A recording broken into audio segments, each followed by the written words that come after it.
Hello, and welcome to the second episode of ARMOREDCAST. This week we are discussing the results of the bipeds only tournament I hosted last weekend, the state of the no man's meta as of this current patch, and how rule set should be done for future events.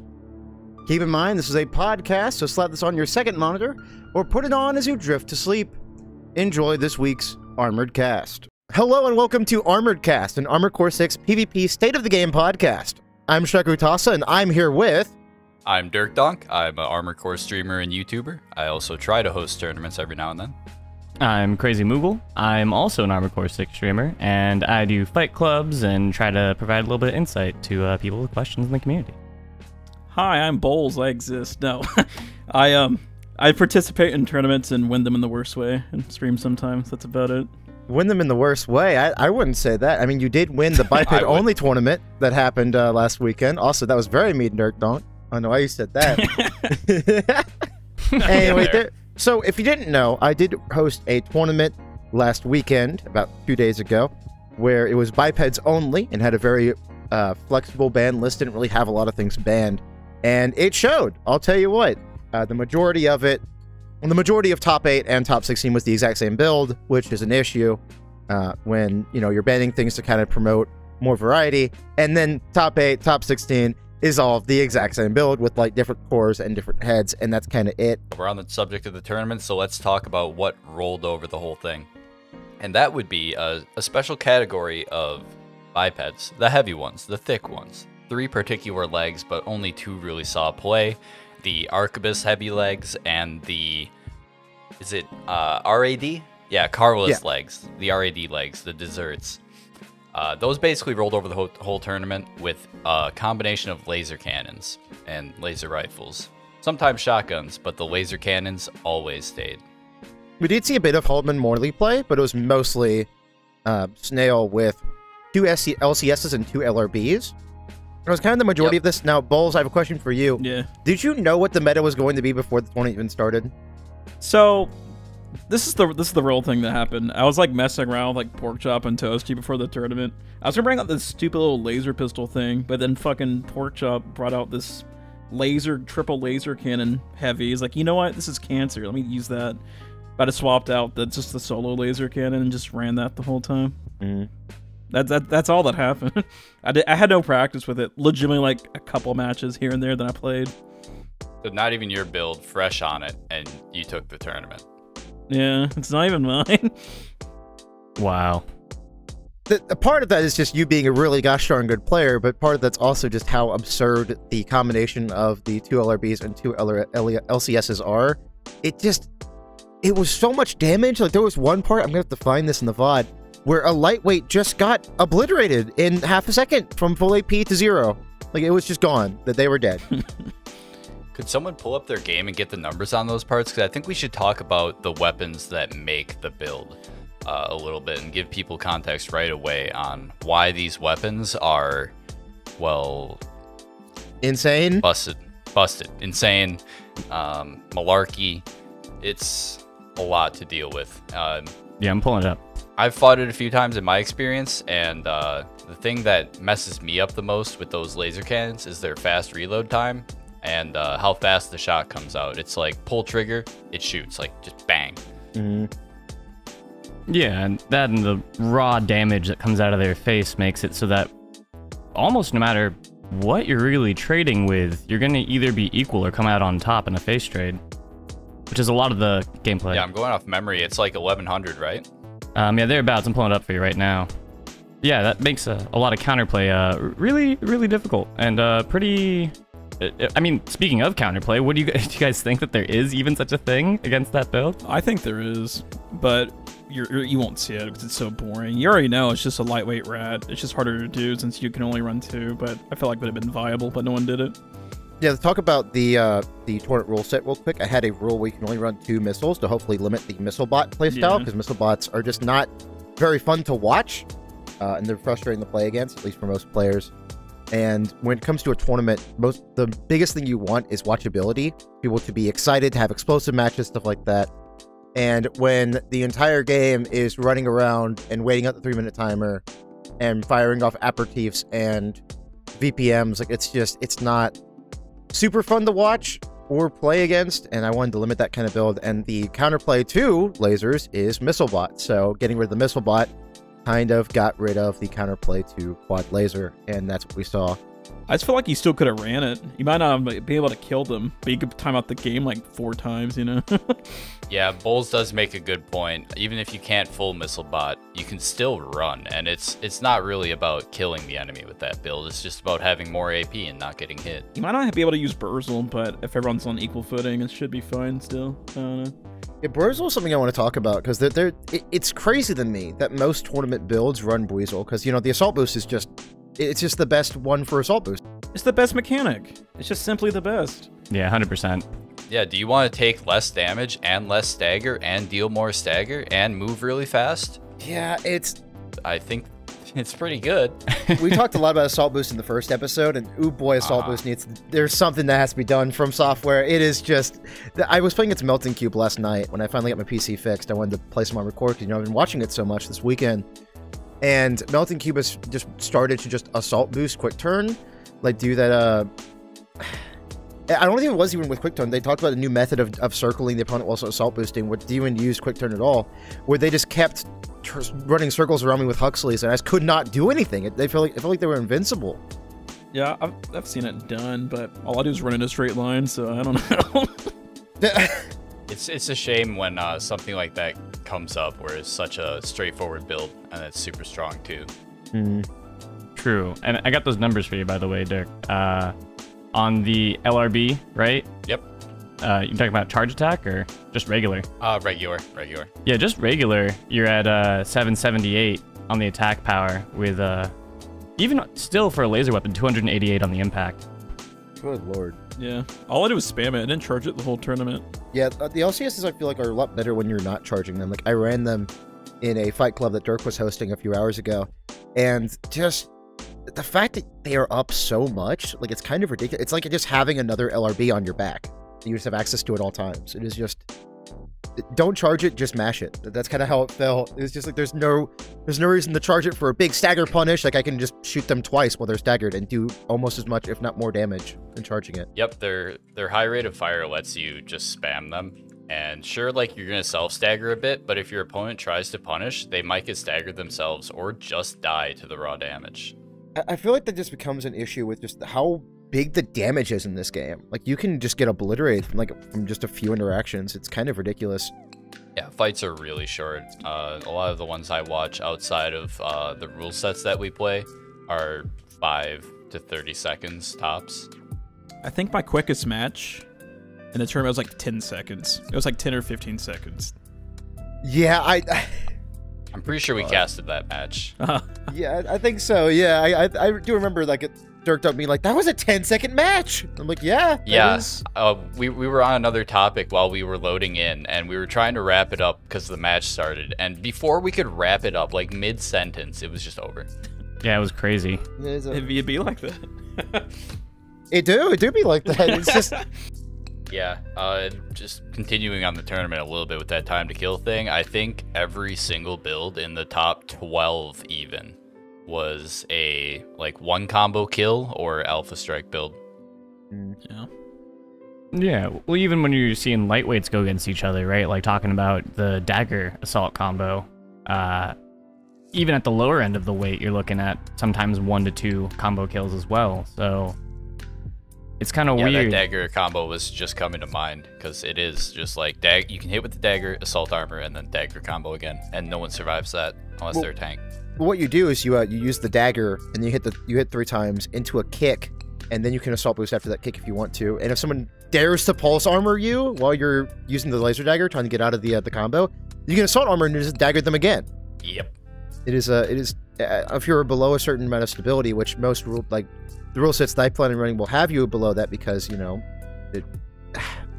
it's such a weird thing with legs in this game, because I could take my lightweight build that I was running for fun on your Fight Club earlier, Dirk, that had like 1600 stability and put quad legs on it and almost have it at 2100 with all the other parts being light. Like, it's That's just insane.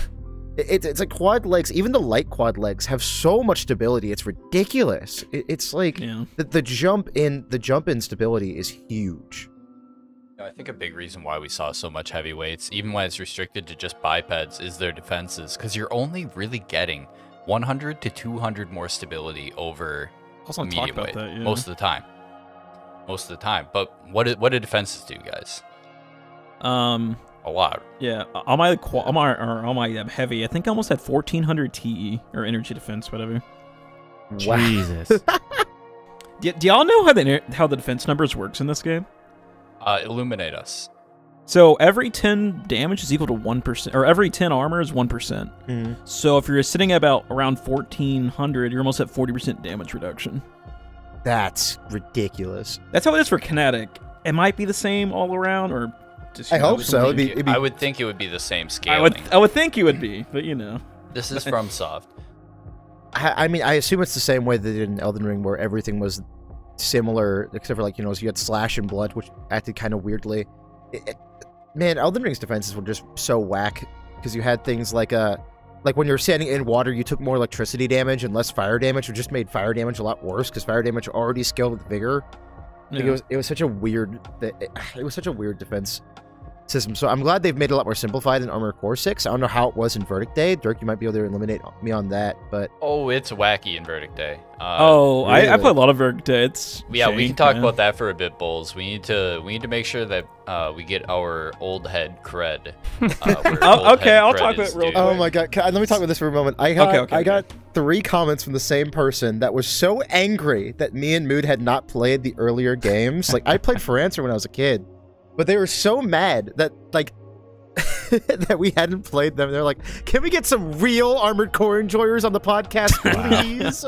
And I guess I did that, because Bowles is here. And look at that. Yeah, they played I played For Answer before Reg 1.2 came out. Wow. Yeah. Yeah, and I've beaten every single game in the series at least 3 times minimum, and 100% every single one. Not this guy. Nope. Hot damn. Yeah. So... if you were wondering, yes, we do have the old games represented on the Ding Dang podcast. All right, I got you guys. I'm looking out for you. I'm here for you. I technically. And in Armored Core 5, the frickin' defenses. All right, well let me go. I was just gonna say, I technically also I played basically every single installation except for Master of Arena when they came through. Same. Yeah. So there you go. Be mad at me, not anybody else. Be mad at me, the person who's only played For Answer, and that's it. I can't believe the host hasn't played the older game.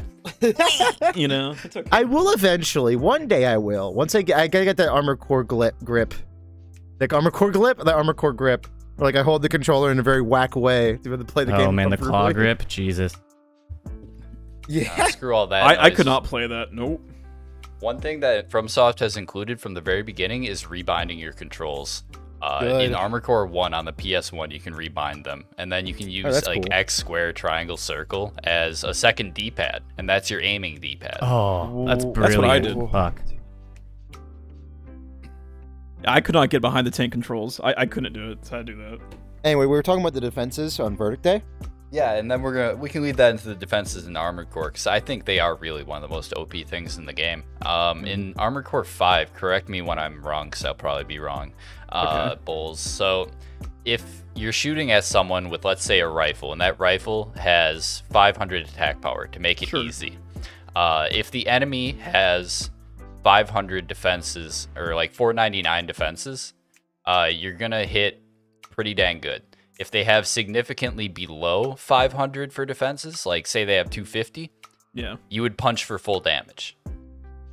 I think you punch into full damage up until you hit the number. I could be wrong. It's something like that, but there's a hard cutoff. Once you hit it, you're screwed. Exactly. But then if you're below it, you start to deal less and less damage, and it scales pretty high. So you can get so much defenses in that game that a Gatling gun is dealing single-digit damage. It's terrible. Yeah, a friend of mine actually has a build that is basically meant to run the opponent out of ammo. Wow. So also the defenses in that game, there's a way to get around it as well. So this could go into another topic as well, but this game also had a form of stagger. What staggered it in this game though was a little different. So let's say you're right, we do this scenario, and you're at 500 kinetic defense or whatever. And your gun's doing and your defense is 501. So you're gonna block it out. But if you get staggered, your defenses drop by 20%. So you're in threshold again. Yep. It was called like a armor break, I believe. It might be And it would 25. happen I don't if you remember. got hit with It's like been too long, but yeah. it wasn't an accumulation more as much as it was like getting hit by a big attack by like a sniper cannon. High speeds, Kurosawa, sniper, something like that. High velocity missiles could do it too. Like there were kinetic vertical missiles. They were the that best would- missiles in the game. Yep. Yep. One of them. There's a couple. I ran those with a quad that just spammed them out. And what I would do is I would just hit them with those, and that would stagger. And it was then all of a sudden they're taking full damage from my autocannons. And that was never extreme as posture break is in Armored Core 6. Yeah, ACS overload is just, it's a problem. It really is. It takes away all control, and you can extend it in 3v3s, as we played earlier in Dirk Dunk's Fight Club. I got staggered once as a quad and just died. I was at like over 8,000 AP, and I got staggered, and I'm dead. I'm just gone. Good night. Kicked into shotgunned into kicked into, you Stone name needle or it. something. Yeah. I don't know. Yeah, because normally you'd kick shotgun and then you can't quite get the guaranteed kick. But when someone else is already closing in to kick the person, that's it. It becomes there's no the reaction 3v3 window. meta in this game. Hopefully you can correct me if I'm wrong here, Dirk. You're hosting a 3v3 tournament in the future. I can link that down below if you're interested. It's gonna be just focus one dude, get them staggered, obliterate them, then focus one dude, get them staggered, obliterate them. Like that's what it really feels like. You're gonna have good target prioritization. Yeah. In any shooting fight, you want to reduce the enemy's numbers as quickly as possible, because as soon as you eliminate one person, that person's no longer shooting. Now the opponent's at 2/3 their damage output, and you got points. So focusing people is 100% the 3v3 meta. No exceptions. But the thing is, I feel like you're not focusing to kill them, you're focusing to get them overloaded. Because the second they're overloaded, they lose. Exactly. On your team, you had Lua flying around with double diffusion cannons, fully charged, just waiting, just watching. And as soon as someone would get staggered, bang, Lua drops 7,000 damage on their head. Yeah. It's just... Hot damn. 3v3s are going to be very interesting in this game, I feel like. Especially if the stagger mechanic stays how it is. Right, because there is things you can do as a player. If you start noticing someone's shooting at you, and you're playing against a pre-made team, you can probably assume their teammates are right behind them. And in that situation, you gotta start assault boosting. You gotta jink, move, get behind cover, and waste their time, like you were doing so well with your missile build, pulling Farquaad along and us behind. Your teammates were just ripping us apart while we chased you. So 3v3, very unexplored territory. I'm excited to see where it goes, but I fear it may more easily devolve into blink and you're dead. Yeah, and I feel like it's because of the stagger mechanic. Like, it's just... The damage output in this game is way too high for a mechanic that locks you into place and makes you take 1 billion more damage. Yep, exactly. In PvE, it took a while for players to really lab it out. Some people stumbled into it right away. I didn't, and it felt good to struggle through those fights, and they took time. And then my second playthrough, when I knew everything, even in the PvE environment, I feel like the time to kill is too fast. Oh, my New Game Plus run, on an unoptimized, terrible build, I obliterated Balteus. This was pre-nerf. He basically just got... I obliterated him. He was gone. He was dead. Yeah, one cycle, in mere right? seconds. One shield. Yeah, one cycle, one shield, he was just gone. He was dead. Well, I have a question for you guys on that same topic in regards to like developmental intent, right? Because as we saw with FromSoft making the adjustment through Elden Ring, that they basically tried to take the Dark Souls formula, right, and make it something that was significantly more accessible to a broader audience. And that strategy seemed to be manifested by them introducing the ability for you to, for the first time, like the Souls series, to kind of like take a step back from whatever challenge you were being faced with and to say, okay, how would I want to take this on? Like, what are the tools I have? And among those tools, they included some really crazy, powerful shit that could really trivialize certain challenges in the game. But then also, they let you play with some other more fun stuff that you could kind of choose as a part of your style choice, right? Because as we all know, From Software makes single-player games. PvP is a happy accident. So what do you mean by these tools? Are you talking about like the Margit Shackle, where like you use it and the boss like gets stunned for a bit? Do you mean something like the Cannon of Haima and like the Infinite FP tier? Like, do you mean like just broken combos that can just obliterate and like basically cheese enemies? Like, what do you mean by this? Well, funny enough, actually, yes. To all the above, I would actually consider all those being pieces of the overall puzzle that FromSoft is offering you in Elden Ring. And how that relates to my point with Armored Core 6 is that I feel like that's what maybe their intent was with the single player in this, is to take a similar strategy and give players a gradient that they could opt into voluntarily, of either going full nuclear mutant and just like destroying and decimating a fight in front of them if it was too challenging, or pairing it back to a style that they may have developed upon or enjoyed and trying the challenge with those tools in mind. Now, you know, humans are going to want to decimate shit as much as possible. It's fun to dominate something. So that gradient may not necessarily be something that's focused on too often, but maybe that's... Might not be a perfect bell curve. Right, exactly. But maybe that's part of the intent with giving players that sort of gradient feel, especially after the first playthrough, where you can just go through certain challenges and make them trivial. Well, I feel like it's more just learning how to play the game, because when I was in New Game Plus, you know, I knew more about how the game worked and how the, you know, stagger mechanic functioned. The point where I was able to one cycle ball saves, when I didn't know how the stagger mechanic worked, when I didn't really know what I was doing, it was a really hard struggle. Like, it took about 30 minutes on the Balteus fight. It just took me, you know, a decent amount of time to learn how to beat him. But on New Game Plus, I just obliterated him because I knew how the game worked at that point. I don't think it's an example of like, this is a puzzle that you have to look at. It's more of an example of how much you know about the game and its mechanics. And then if you do know the game and its mechanics, you can just plow through everything. Because I didn't really struggle at all. It's certainly a bit of both. Because, like, sure, you can skill stuff, right? Exactly, you can do the same in Souls. But, all right, let's take, what's that, Comet Azure, right? That spell that just deletes the boss. You can elect to not fight the boss. That, to me, is kind of like just bringing two Zimmermans in with you. You know, two Zimmermans in whatever absurd backslot you want, right? Sure. You just one combo the boss. So you can choose, like Moogle was talking, an easier build, or you can be like, I think rifles are cool, and then you're gonna, you know, it's gonna be a couple shields, but you can kill them with skill. This actually reminds me of, so I actually got my first comment on this today. It's a PvE game that y'all are PvPing in. Yes. And it's like, yeah, at the end of the day, yeah, you're right. It's a PvE game. From Software, PvP has always been, you know, second fiddle. It's never actually been the main focus. I'm not sure about VD, but or 5. Yeah. Oh, yeah. So Back in the days when FromSoft made massively multiplayer PvP games. but it's so 5 was more PvP focused. Oh, yeah. It was 100%. 100%. Basically, the story's an afterthought. Oh, that's kind of cool. Yep. I It's all like co-op. that. But anyway, what I was saying was, I feel like it's not. So you're talking about, you know, it's being a puzzle, trying to figure out what, like using the really broken stuff to beat the boss, stuff like that. I feel like there's an issue with PvE and PvP. Like, Dual Zimmermans makes the PvE experience way easier, and it makes the PvP experience way easier for the person using it. It's just, it's like, when you're balancing a game, and you're nerfing things, and you're buffing things, etc., you have to consider both the PvE and the PvP experience. If they nerf Zimmermans, it's going to make the PvE challenge runs a lot more difficult. That's going to make PvP a lot more fun, because, like, I'm just using Zimmerman as a straw man, by the way. I'm not as an example. It's the easiest Not really. one. People know what it is. Right. Exactly. People know how good Zimmermans are. Like, we can talk about, you know, Apparative.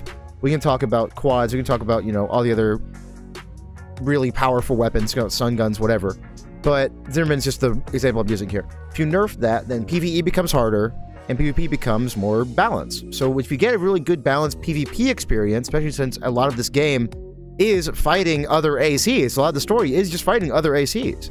And if you give the AI good ACs that have very balanced builds and very good builds, then the PvE is going to be a much more fun experience. And if you have that kind of sandbox, the PvP is going to be a very good experience. So they kind of go hand in hand. You can't say, hey, don't nerf this, or then PvE, because it's a PvE game. It's like, that's kind of the point. Yeah, I think I'm a little biased on that point, because I'm at a point now where the game isn't going to really give me much of a challenge, whatever they nerf. And that's why I'm super on board with certain things being turned down. But for the more casual, person who maybe struggled even with those powerful tools, I can see why they would be concerned. They're out there, they're real. And, you know, their experience does matter. Well, yeah, you know, it's funny you say that because something I was noticing as I was kind of bouncing around through different fight clubs post-tournament this weekend is that, you know, the Lobster clearly made its impression, and the amount of heavy bipedals that have twin LCSs on the back with heavy stagger weapons in their hands has gone through the roof. The Lobster, by the way, being the nickname of the build, you know, because it uses dual LRBs, the Lobster, because it's like, you know, being a lobster, you know, just being a play on the word lobster, but with the LRBs, so Lobster, it is the combination of dual SCSs and dual LRBs on the front. That's just what I'm just trying to explain what that is exactly. Right, exactly. But Yep. Sorry, go for it. Go Okay. I was just saying how I was seeing people come through with those, and in a lot of different fight clubs, it was inspiring rage in the people who would fight against them, and the, you know, chat would say things like, "Oh, they're a degenerate," or like, "Oh man, you know, like hang this man," and they'd try to host a public execution. Hang this man. Yeah, it would get Whoa. crazy, and so, you know, I think there's a disconnect happening where people aren't taking in mind like a newer player mentality where, you know, once again, dominating something is fun, and learning the new way to dominate something can feel really good for the person playing it, and there may not necessarily be a need to hang the man who's playing the fun build. Maybe just giving them a chance to try and swap it, but like, how are we supposed to do that when we don't really have communicative tools, right? Well, it becomes an issue with the game itself, because as I talked about earlier, the game is not very well balanced for both PvE and PvP, which is a problem. Like, you can bring the Lobster into PvE and obliterate every boss, most likely, unless they have really high energy defense or something. But you can absolutely use that in PvE and just stomp the entire game. So, if you have the Lobster be brought down a little bit more, PvE becomes more balanced, PvP becomes more balanced, everyone's happy. We're not trying to gut things. We're talking about PvP balance. We're not trying to make the PvE impossible for casuals or whatever. It's just everything becomes more healthy when you have the game be in a much more balanced state. Sure. Anyway, let's get back to talking about mostly PvP, like rule sets, because I actually had a rule set for this tournament, and I can bring it up real quick. It is not the best rule set. It's not the most I'm not the most proud of it, but I wanted to have a lot of things open to be used and stuff like that. And currently, just looking at the top few things that I have banned here, the top 4 things I have banned with the Apparative, Soup, Redshift Nebula, and Regular Nebula. These were all get rid of because they're just, you can't see them on either spectator mode or just when you're fighting it itself. It is just a big issue with that. This game needs to be fixed. It really does. There are a lot of issues with just invisibility and T-posing, like animations not playing. Like there are so many issues with that. Yeah, especially because so much of your time spent in the lobby is watching the match. Not just for streamers and people watching streams, like our context mostly, but for people who are enjoying like 4, 5, 6 player lobbies of 1v1s, and well, that's what they're doing. They're watching fights. And if people aren't entertained by what they're watching, they're probably not going to want to play as much. I just feel like the bans for like the guns you can't see in Spectre mode's a little jank. Let me give you an example, right? Okay, hit me with it. Like actually playing the game, I forget who was running it, but there's this guy running spread bazookas right on the back. I was like, okay, didn't think anything of it, and he had like hand missiles, and I just randomly see my stag bar get chunked. Like, what is doing damage to me? And apparently on his screen, he was like shooting me with spread bazookas. I just wasn't seeing them. Yeah, more or less. Yeah, they are invisible. But here's the thing: I don't think they should be banned or anything. Just like I don't think red shifts or nebulas or stuff you can't see should be banned. I think it's all connection based. Cause that's the first time I've ever seen it. You know, I've seen the T-posing stuff, and that's the biggest and best change we could make in that front is having region lock tournaments. Sure. Mm-hmm. Now, which we don't have the player base for, but the Redshift Nebula and the regular Nebula were banned in the Week 1 tournament that the Celtic ended up running, the one that you won. I think it was just Nebula. I think Redshift was allowed. Yeah. I was just gonna say it's so hard to like make bans on stuff we can't see, because I think all of it's like connection based. Because like I said, like I've never seen spread zooks go invisible before until today. You know, maybe I've seen Nebula and Redshift go invisible like once. It's very rare. Like I said, it's just connection based for me. It's not like a constant thing. So making bans around those weapons just because you can't see them like once in a blue moon, it's like, whatever, you know. Soup's being banned, I just like laugh because I feel like they're terrible, but you know, so be it. Well, the issue was they are so spectator mode in this game is very it's held together with duct tape and glue. That's what it is. It's such a mess, spectator mode, and the missiles that shoot in a really weird pattern, like soup and aperitif, just will come out of the soup of like the missile launcher and then just hover in the air and then just drop. Or they'll come out of the soup and just like go right to the ground and that's it. So you cannot see the missiles at all whatsoever. So I had 200 people watching. I had 200 people in that tournament, like in that stream, watching the tournament. And man, if someone came in with soup or aperitif, I could not commentate on where the missiles are going, how well this player is dodging missiles. I could not talk about it whatsoever, which is a big issue when you're commentating and when you're watching a tournament, especially when you're trying to make it a good viewing experience. Like, yeah, soup isn't very good. Soups are kind of terrible. Way too much yen cost in those bad boys and way too much weight. But you can't see them on spectator, which is extremely annoying when you're running an event like this. Like, during fight clubs, I think it's fine. But what you're explaining is like, for example, laser cannons in this current event. I rewatched some of this, like the tournament, like spectating. Like half that stuff was invisible, you know? Yeah. Well, yeah, couldn't see them either. Yep. At this point, it's like, well, it all is. So, I think we bring those back into the fold. That's like top on the list to bring back in, I think. Yeah, I think soups is definitely coming back. But like, the reason why I got rid of them, because I knew that lasers would get invisible, stuff like that. Soups are 100% of the time not going to be like visible on spectator, like 100%. I have never seen soups actually go out and track the opponent on spectator. It's always just the same arc and then goes down to the ground and explodes, which is an issue. It's just they have to fix these issues, like they really, really do when it comes to events and stuff like that.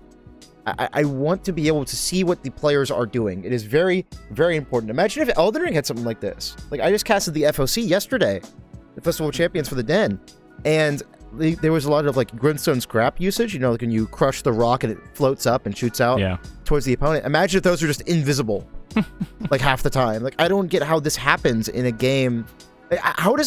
Are there any examples of games doing this? Like other games with PvP where just things are just straight up invisible or you T-pose? Like, I don't, this is not acceptable, I feel. Like, I don't see this happening anywhere else with any other game. Yeah. Like, imagine if the new like Halo dropped, like Halo 6 or, you know, Halo Infinite +2, whatever the heck they're gonna call the next one. And I shot a rocket launcher and you just saw me jump off of like a building and T-pose, and then all of a sudden you exploded. Like, that's just unacceptable, right? Like, that's what's happening in Armored Core 6. It's ridiculous. Well, I think the hard part with that is that Armored Core and From Software as a development, you know, as a game studio in general, has a very specific niche when it comes to making PvP games, because as we were saying before, you know, like Halo, for example, in your example rather, they were a story-based game back on Xbox with Halo 1, right? But the PvP quickly developed into a massive aspect of the game, so much so to, one might argue, that it maybe overshadowed a lot of the hype for people getting Halo. Sure, the story was cool, but once that was done, everybody was going back to, you know, their teams and making stuff in Foundry, right? And had a really robust PvP mode. Whereas FromSoft always releases the most bare bones PvP ever, and then slowly but surely addresses that. Well, I wouldn't say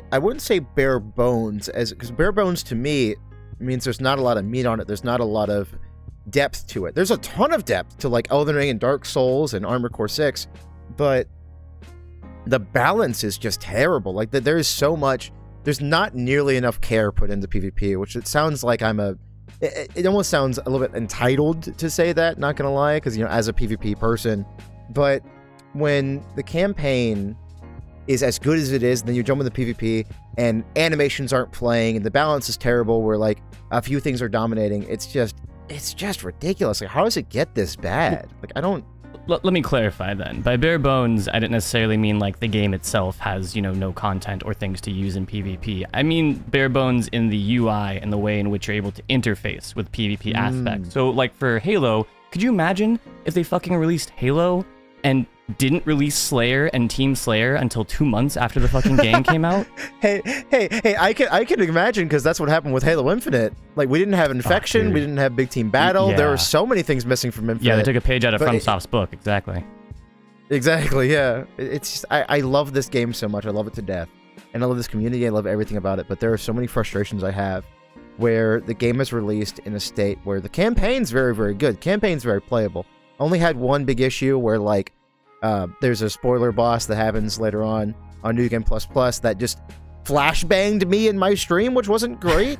As in, like, it was like, it's like I was at a rave, but the rave was the boss, and it was just a glowing orb of light that kept flashing colors. I believe they patched that. But I had to just run the tank dual gats with double stun needle to just get past that part, so I wouldn't take the visual. Oh, do you have HDR on? I might have had it on, but that was the only like really big bug I encountered during the campaign. Like, campaign's completely fine, Right. but the PvP side of things, it feels like they got it done, not last minute, but they finished it and then shipped it once the campaign was done. They shipped it, and they were like, you know what, we'll fix PvP later. Right. That's what it feels like. Yeah. Yeah, I think so. I don't think a lot of QA really went into PvP as a whole, at least not international PvP, maybe within their own office. But a lot of the stuff that we see happening on any kind of latency, even East Coast US to West Coast US, or someone on a bad internet connection, just those like what would probably be edge cases if you're testing in an office, but that become common when just put out in the world. Now, I do want to say, FromSoft definitely cares about PvP. I mean, there was a whole, like, Armored Core 6 PvP event that happened with, like, Cowboy and Ouroboros and a few others. Like, they definitely do care about PvP. And, we're getting the patch and everything. By the way, we are getting a patch. I got a comment saying that we were, like, coping super hard, that FromSoft's gonna, like, care about the game after it's released. Like, we are getting one. They've talked about it. Like, they said the PvP balances. Care enough to work on it for a few weeks and not just rush it out and be like, there you go, we did it, shut up. Yeah, True. exactly. Like, it's definitely not just gonna be a few number tweaks. Like, we're getting a decent amount of changes, it feels like, because it's been a while. It's been like a whole month since the game came out. I'm so worried about the patch. I am man. too, but we can talk about that later. But right now, I want to say, like, we are getting one. FromSoft does care about PvP. They're not abandoning the game, like one comment said. Good lord. I do want to take a moment to say, like, thanks for all the positive feedback on the first episode. That was absolutely wonderful to see, and I do plan on doing these weekly. Yeah, it's been really nice hearing from people about that, just like popping in and saying hi to us, and yeah, thanks for all the good ideas too. We definitely had some people mention things that I think we forgot. I think we forgot. We'll forget, we're just humans talking. It's true.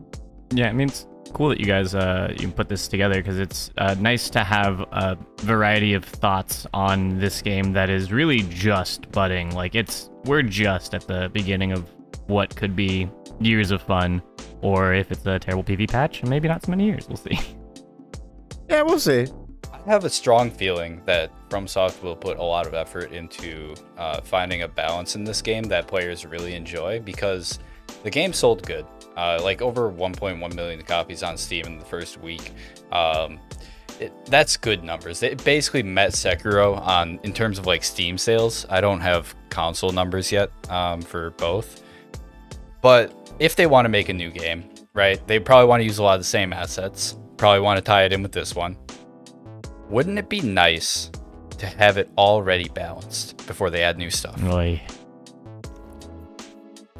It's almost like we have a couple versions of that already, 4 France or 5 PD, Yeah, true. They've always kind of cared about balancing these games, even when they weren't selling well globally, even when they were more of a Japanese mainly product. There's the first patch, there's even an infinite energy patch in 4 Answer. You can just have infinite energy. It's very fun. Yeah. And then there's 1.4, which is the most popular PvP patch, which you can't really play the campaign with that one, but you can choose. You know what's really sad about that 1.4 patch for like the campaign? Like half the Stormman mechs are overweight. Yeah, the presets are overweight. They're so slow. I feel like even White Glint's overweight, if I remember right. Yeah, you can't sort him out. I don't know. Now, I might not have played the original games or anything like that, 1, 2, 3, etc. I might have played Verdict Day, but I did play For Answer before this game came out, just to retry it. And I did beat 1.0 regulation white glance, so I felt pretty good about that. So I have that to have yes. my Salines doing like half your AP. 'Cause, you know, why Yep, not? and they're tracking. Oh, they're tracking. It was hell, but I did do it, and I am very proud of that. Very nice. Oh yeah, and the 1.4 rockets too. Like sometimes FromSoft makes oopsies in these updates. A historic one being the triple rockets in 4 answer, dealing 36,000 damage in a game where that's the average amount of AP. What? Yeah, Seriously? and their blast radius is the size of a grenade cannon. So, you know. So you said that you're worried about the patch bowls. Like, what are you worried about with the? I feel like they're gonna buff and nerf the wrong things. Really? So what's an example? Because you have to think. We're talking about like I mean, not all of us are like high like rank player. Like I won a tournament. Doesn't mean me I'm like perfect or anything. But like we here, we're good at the game. Our audience is probably somewhat good at the game, you know. But like most of the player base, like you have to think most of the player base is casual. They play story mode. What do you think they think is busted? Oh my god, gats are busted, you know? Me and Toasty, well, Toasty made a bet to me that he thinks gats are gonna get nerfed. For no reason, just because of like Reddit or something. And I had a side bet. I was like, Zimmermans aren't gonna get touched. That was my side bet. Really? Because I actually, I had a few comments where I announced that stun needles were unbanned, like unrestricted, because I had it where you can only use one. And a few people came to me and said, like, hey, actually, stun needle would be completely fine in this tournament. You should really allow it. And I did, and I got a few comments saying, like, oh, that's all we're going to see is stun needle. We're all going to see stun needle. We did not see a single stun needle in that entire tournament. Oh, wait, I did. I saw stun needle. Oh, you did? I think I played against Ocellato, and he had dual stun needle and, like, the little ECM stun gun, whatever they're called. EG, I believe. And he played that after I beat him once. He beat me, but you know what? All I did to like do the next set or next round is fault my head. I ran the hammerhead and I didn't even get staggered once. Oh, there you go. I feel like stun needles aren't going to be that big of a deal, and it's weird because we talked about stun needles. They're like a B tier S weapon, I would think. We talked about stun needle in the previous episode and talking about how annoying it was or how like impactful it was, and now this week we're talking about like, it's not actually not that bad. It's not that great. It's such a weird thing. It's okay. I feel like, what's up? I said they're just okay. Yeah, okay. I thought you were saying okay, like you're gonna have to come back, like fire back or something. No. Like, I was like, you just said they were like okay. Like it's like, yeah. I feel like over time we will, like, even if let's say we don't get the patch for like 2 months, 3 months, whatever. I feel like we will start getting a better understanding of what exactly is broken and needs to be touched, and hopefully From Software really looks into that. Because I think there's a lot more to it than just nerf Zim, nerf stun needle, like these things that were broken on day one. Like as I said earlier, like we shouldn't nerf gats. Gats are completely fine how they are right now. Yeah, they're fine, but people are gonna complain about them because you have to think a lot of the audience is like bad at the game. I'm just being honest. Well, bad at the game, and like, I feel like they don't have the drive to get better at the game. Does that make sense? But those are probably be the loudest voices. That's the reason I'm worried about like what the patch is gonna look like. Of course, they could listen to us, and our version of the game would be great for us, but for the casual audience, it might not make sense, right? It's like, did you ever play Overwatch? Yeah. I talk about this all the time. So the Overwatch balancing like philosophy is they somewhat listen to like the Overwatch League people, but most of the time it's their bronze, silver, and gold audience. Really? That's what they target. Because I felt the opposite. I've heard a lot about the opposite, where they mostly balance for the Owl League. Like for an example, or maybe that's what it was now, but Overwatch 1, that's how it was. In Overwatch 1, they actually gutted Brig because of a specific combination, and Brig was like... Goats, I'm aware. So the composition for Goats was like Zarya, Ryan, Diva, Lucio, Xin, Brig. Right. And then Brig got nerfed, so they had to find a substitute for a Brig. I think it was Sombra, actually. And then they just ran that instead. And that's when we got roll queue. That's when I stopped playing. Overwatch basically went like, we can't balance this. Let's just force them to run 2-2-2. Yeah. And that's kind of the thing with Armored Core, is because it's a game where you compile parts. We have, I think it's around like, what, 200 and something parts, give or take. Maybe. That means that's not like 200 viable mechs. That's like 6. Oh, I want to talk about this as well, but I'll let y'all talk about Actually, this. I think this is perfect time. Bulls, you do a decent amount of no bans tournaments, right? I've done 2. Okay. So what do you see? What do you normally see at the end of a no bans tournament? Like, I assume you've also heard of them and like watched them every once in a while. Because I've watched a few. Like, I try to keep up with the Japanese scene a little bit. I watched the few. I think I've watched 2 Japanese tournaments, maybe 3. I've been told about them. I haven't kept up with them, though. It's like the same exact meta, so it's not really super like interesting to watch. Because maybe they'll look at Japanese meta because it's a Japanese company. They might look at those tournaments and see what they need to adjust. But it's basically the exact same thing. Like, you see Zim, double Zim quad. Like, that's basically like there's not much variety when it comes to that, which is unfortunate. So yeah, I remember you pulled it up and it was two double Zim quads with laser edge kicking and shooting each other until one died. I pulled it up on stream. I was like, yeah, I kind of want to review the Japanese tournament that happened a few days ago, and I pulled it up, skipped the grand finals. And I was like, actually, I don't think there's much point in doing that. So, for my understanding of how like the meta is looking right now in these tournaments, it's a rock, paper, scissors game. So if you're not aware, these are the builds. It's either going to run boat or the rat. That's its own section. You're going to find some Zimmy Timmies. Explain what boat and rat are. So the boat is like my version of the boat, right? Like dual aperitifs. I'm not running core most anymore. I don't feel like they're that good for 1v1 unless you're playing against someone that's bad or like has a bad build. But it used to be double aperitif, double coral, hoverboat legs, coral gin, the works, right? You could probably run whatever back missile you want now, but it used to be coral. That's what I ran. Now it's probably gonna be like VPN or laser drone, something like that. Something double laser drone, yeah, yeah.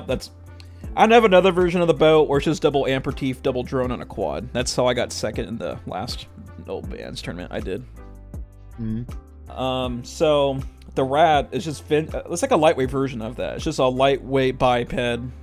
Gets like 560 overboost, gliding around without quick. Is that for when you just need to be more slippery than the boat? Yeah, essentially, because Blend's quad. I shouldn't say Blend's quad, but that quad frame with Zimmerman coral shield. I think plasma missile. Its overboost speed's about 480, 460, somewhere between there, right? And for you to get away, you have to think he's also running coral gin as well. So if you're both running the same Zimmerman quad, or not Zimmerman quad, the same quad frame with like my version of the boat and the same coral gin, you're going the same speed. So it's going to be a matter of time before he catches up to you. It could be like map positioning, it could be something, right? So what the rat does, it runs Santai, however you say it. The reason is you can make it really energy efficient. Like if you run main dish coral gin, your generator will recover from zero in red to full about under 3 seconds. That's just how it is. But if you're in Santai, I wouldn't get it completely in red, but very close to, or empty, but very close to it. But from basically 1% to 100, it's like 2 seconds. If it's very efficient, you have to build it in a very efficient way. You can't use dual aperitifs. Maybe just use one in the 4-shot and whatever missile and back combo you want, right? But if it's made efficiently, you can go about between 540 and I heard about 580, somewhere in that range. And you just outrun the cast. That's absolutely wild. How do you even? And again, catch it's versatile. Like, how do you even catch that? Map. I would say map. Yeah. What's the rock to that paper? So for me, if I run like a slow boat, like what I was running before, because I don't run rat, I need to, but I don't. So what was my rock to that was a Zimmerman quad, because they could keep up to me, ping me, and then just go hide if they chose to. Or with blend and spamming kicks and connection, I just get screwed. And Coral Shield helps out a lot with that as well. I'm not saying Coral Shield like negates missile builds, but it's very good. And so the other version of this isn't like the rock to the missile boat, but another version of the Zimmerman thing you'll see in tournament is just the Zimmerman tank. Same concept, double Zimmerman Coral Shield, because you can stack like 2,800 stability, some crazy number like that. Whoa. And whatever other thing you want to back, like on the back, maybe like a plasma missile, I don't know, but whatever you want. So there's that group. You already know how that works. It's Unga Bunga run into each other, and there you go. Yeah. Right. So the paper to that, I guess maybe I did it the wrong way, but the part 3 to this is laser builds. It will either be laser quad or laser tank. They go about 50-50 to the Zimmermans, if you can play it correctly. It could be like a full laser tank, or it could be a laser quad. But they do very well. So like a raw damage output, high stability, high defense build. Yeah. Zimmerman has to come to them, so they don't have to worry as Actually, much about, no. If they're the tank, they sit in the plasmas at one time, then they run. That's all they have to do. Yeah. Yeah. Vertical plasmas being a great way to get that AP lead. Unless you're playing like Xylem and you can hide underneath the bridge or something. I don't know. But even then, the explosive radius is so huge, you know, whatever. Even then, I pop out from behind a building. Shoot you once, and then leave. It's like... You know there's a way to dodge it almost 100% of the time? Yeah. What is it? I saw it done a wheelchair tank. So what you do is, once you see it launch and start coming down, you go up with it, then you drop, and then they will whiff. I thought it was up and to the side was like the established plasma missile.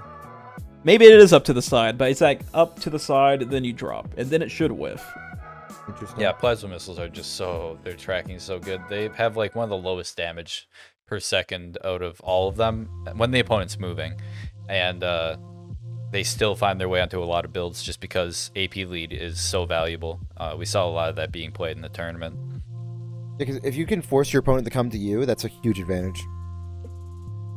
I was not getting argument with my boys, but we were talking about AP percent versus AP lead, how the game should be. I feel like the issue with AP lead is it just makes build like the boat even more scary. Because the original version of the boat had 1700 AP. Like, what's going to beat me in that? Besides like a tank, like a fatter tank, you know? It is AP percent though right now. It is AP percent, yes. Yeah, no, I would not change that at all. That desperately needs to stay how it is, because that... Right. Good lord, could you imagine just like someone who has like 20k AP and you've got less than 10k? It's like, okay, I have to get you lower than half HP and I can't get damaged. Or I just it has to be, just because how the game's designed, it has to be percent right now. In Yeah, other games, you could get away with just having AP lead, like playing the game like that, but in this game, it has to be percent. No other way around it. Good lord. Yeah. I feel like the discrepancy in AP between lightweight builds and tank builds is just insanity. The lowest AP in the game that you can get, I believe, is what, like 7, 8k, something like that? And the highest you can get is like over 20k. Like, how is it over 20? I thought it was like Holy 18. shit. Is it over? I think it's over 20. Someone It might have to might get be. into the game. I don't Someone know the numbers someone on might that. have to get into the game and mess around with that, but I believe it's over 20. Oh, I think for the 18, that's where you get the 2000 stability. Yeah. So maybe that's what I'm thinking of. But you can get like 10k more AP than your opponent, which like... Oh, what's even sadder about that is the defenses. All right, you just said a huge AP discrepancy. Now the defenses on top of that. Yeah, because a lot of the best defenses It's are on just- heavy parts, so you're taking like 40% damage compared to, or 40% less damage compared to 10% less damage, plus you double their AP. Oh yeah, what I forgot to mention when I was talking about defenses earlier, it starts at 1,000. So if you go under 1,000, you're taking more damage. Food for thought. Oh, that's Good charming. lord. Oh, so you were talking about builds that were like builds that are used in no bans tournaments? Were Yeah, that's what you see in no bans. That's it? That's all the builds? That's what I saw, and those are like the best things in the game you can run. I forgot to mention there's another laser tank that's actually very good in threes. It's the pork chop tank, and since redshifts are banned, you're not going to see it. But what it is double redshift on wheelchair with like double true nose. It is terrifying. Oh yeah, that's one of the scariest builds in the game. So you get basically a mid-range Zimmerman pair on your back in the Trubano, because that's 800 times 2 stability damage instantaneously. So if they're lightweights or middleweights, they die. Yep, exactly. And the redshift's direct hit multiplier being close to 200. Unscalable, by the way. There's no like defense for that. Yep. You just take raw damage and you eat it. There's no defenses for it. Yep, eating full damage, and it's like, what, 3,500 per shot? Some crazy number. I couldn't tell you. And you're taking 2 of them. And they don't overheat. Nebulas are slightly better because right? they're just more accurate, but that's it. But That's- they roughly do the same thing. Yeah. My god, man. This game is... So, about, 5-6 builds for no bans tournaments are what we're seeing right now, which I guess that's not the worst amount of, like, viable builds, because you can think about, like, maybe, like, characters in a fighting game almost, like, you have these 6 configurations that you're able to choose for a no bans tournament that's all, like, tournament viable. And we might see more down the line, so the game's not in, like, the worst spot ever when it comes to viable builds, but if you think about it, We're definitely gonna have to look at the rules because it sounds like No Bands actually has more Build variety, yeah. But That's mean. But on That's all those builds, they use Burzle unless you're tanks. Yeah, 'cause they that can't, part. You know. That part. You can very easily add variety there. Just take out Burzle. It's such an outlier. But another thing, what I wanted to say was, when you have like over 200 parts in a game with only 6 builds, that's not great, right? Especially when a lot of those builds use the same guns, the same weapons. Yeah, that's true. Like we've talked about how 5th gen had great balance. In my opinion, 4th gen has great balance, at least. I mean, I played with like Shift and people like I that. love 4th gen. And you know, I see a lot of different shit in that game. So, like, can we do better with this one, please? A little bit. There's no. Well, the thing is, there's precedent, right? Like with Armored Core 5 and Armored Core 4, those games, as you said, have great balance. So I really don't see why. Yeah, exactly. I don't see why Armored Core 6 couldn't be the same way. Like, they definitely can patch their way into a very balanced metagame, which I'm just really excited about. The thing is, we just kind of have to kill time until that happens. We got to keep running events. We got to keep running tournaments and things like that to kind of like to just give FromSoft more data and give the community more data. Because if, let's say, you talked earlier about like about Reddit maybe getting the wrong things nerfed because FromSoft might look at the Reddit and then all of a sudden they're seeing GATs, just voices that aren't ours. Exactly. Yeah. So if we host these tournaments and people are saying like, oh, Stun Needle is going to be the only thing you see if you unban Stun Needle, and then I post the 8-hour-long VOD with absolutely 0 Stun Needles in it, like that might be that might help some people out.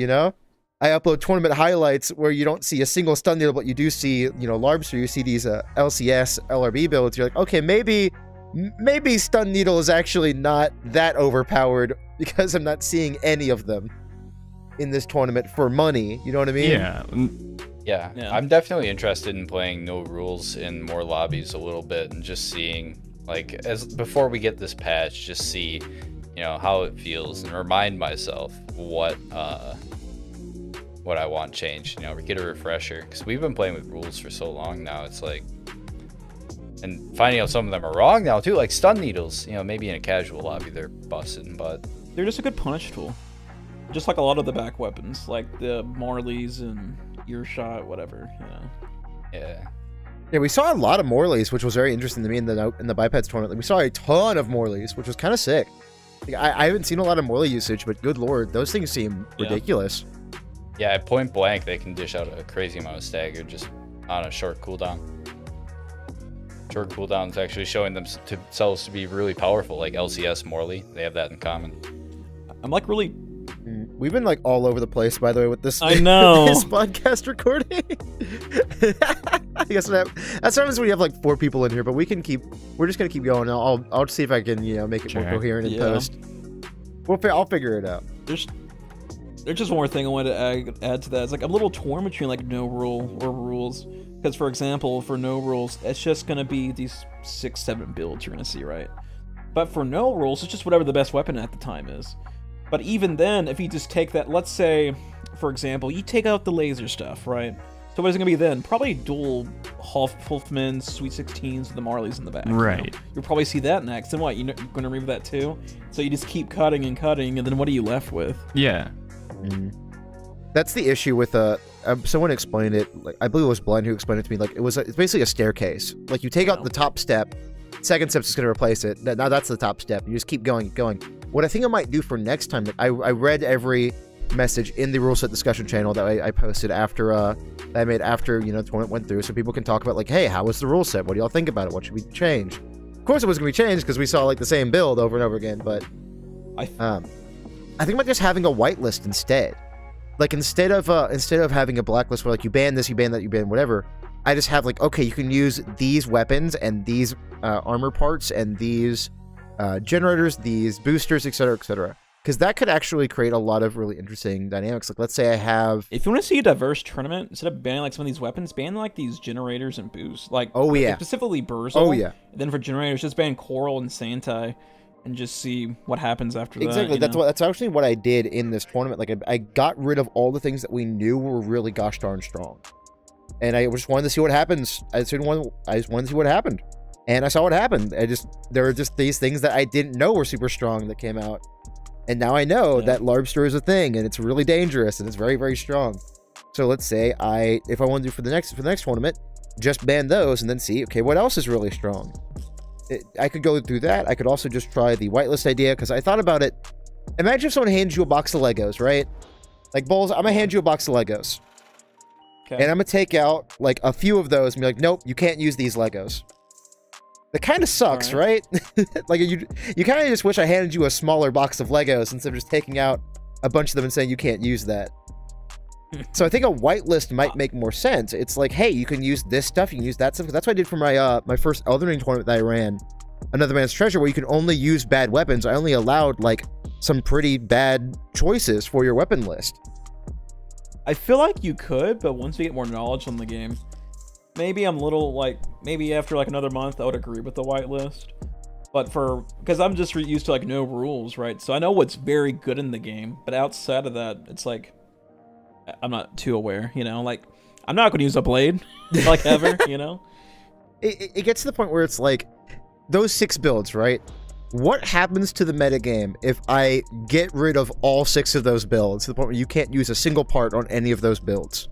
Like, from any of those builds? I think that if you want my dumb version of this, I think a missile build that Earth runs away will win. Yeah?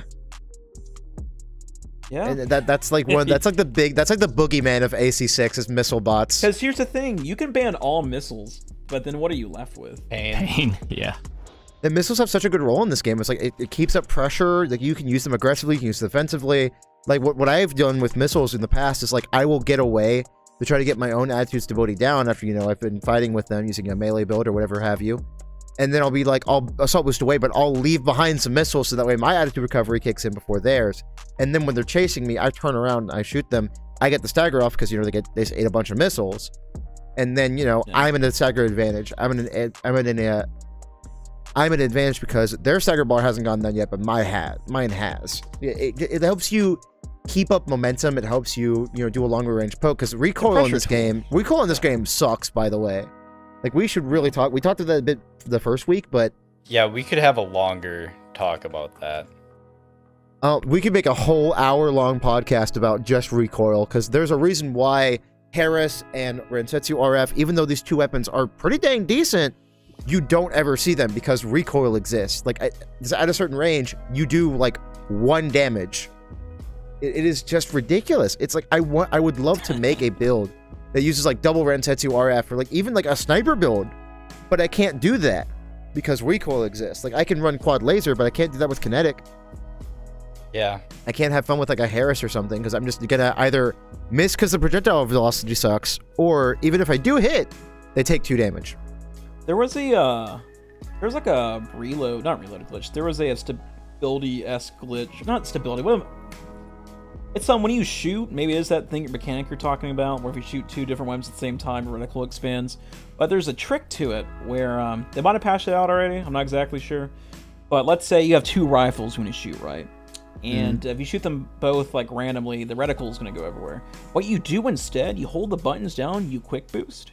So when the quick boost ends, the first frame, they'll shoot at the same time, and you get the stability of just shooting 1. Does that make sense? Oh, that's weird. All right. So that's a thing you could do. What the hell? Now, does that reset after the second? No, like, it'll keep doing shot? it, because it'll do it through the whole cycle. And would that work with, like, S2gens and, like, Chang Chen and Work stuff like with that? anything in the game, you know? Really? That's interesting. Just weapons, you don't have to manually shoot, or tap, tap, tap. It's something you have to hold. You know what I mean? Huh. I might have to try that. That seems interesting. Especially if, like, it might have already been patched out, but that was around for a bit. Huh. All right. Interesting. Now, this is one thing about recoil that someone mentioned to me, but I don't have an update on. Maybe you guys can put some input on it. So, if you're using, like, Noctri arms with Rensetsus, the Rensetsu won't be accurate all the time. Every now and then, it's just gonna miss because recoil, even though it's the first shot. Have you guys observed that at all? Because I felt like I saw it happen. Yeah. But it's Oh, Ricochet was what I meant, by the way. I said recoil a bunch, but I meant Ricochet. Oh, Ricochet. That's why I talked about the 1 and 2 damage. I'm a dummy head. Yeah, I meant gotcha. Ricochet. Just here, I'll give you. I'm gonna say the word, and you can just put it where you said the other word.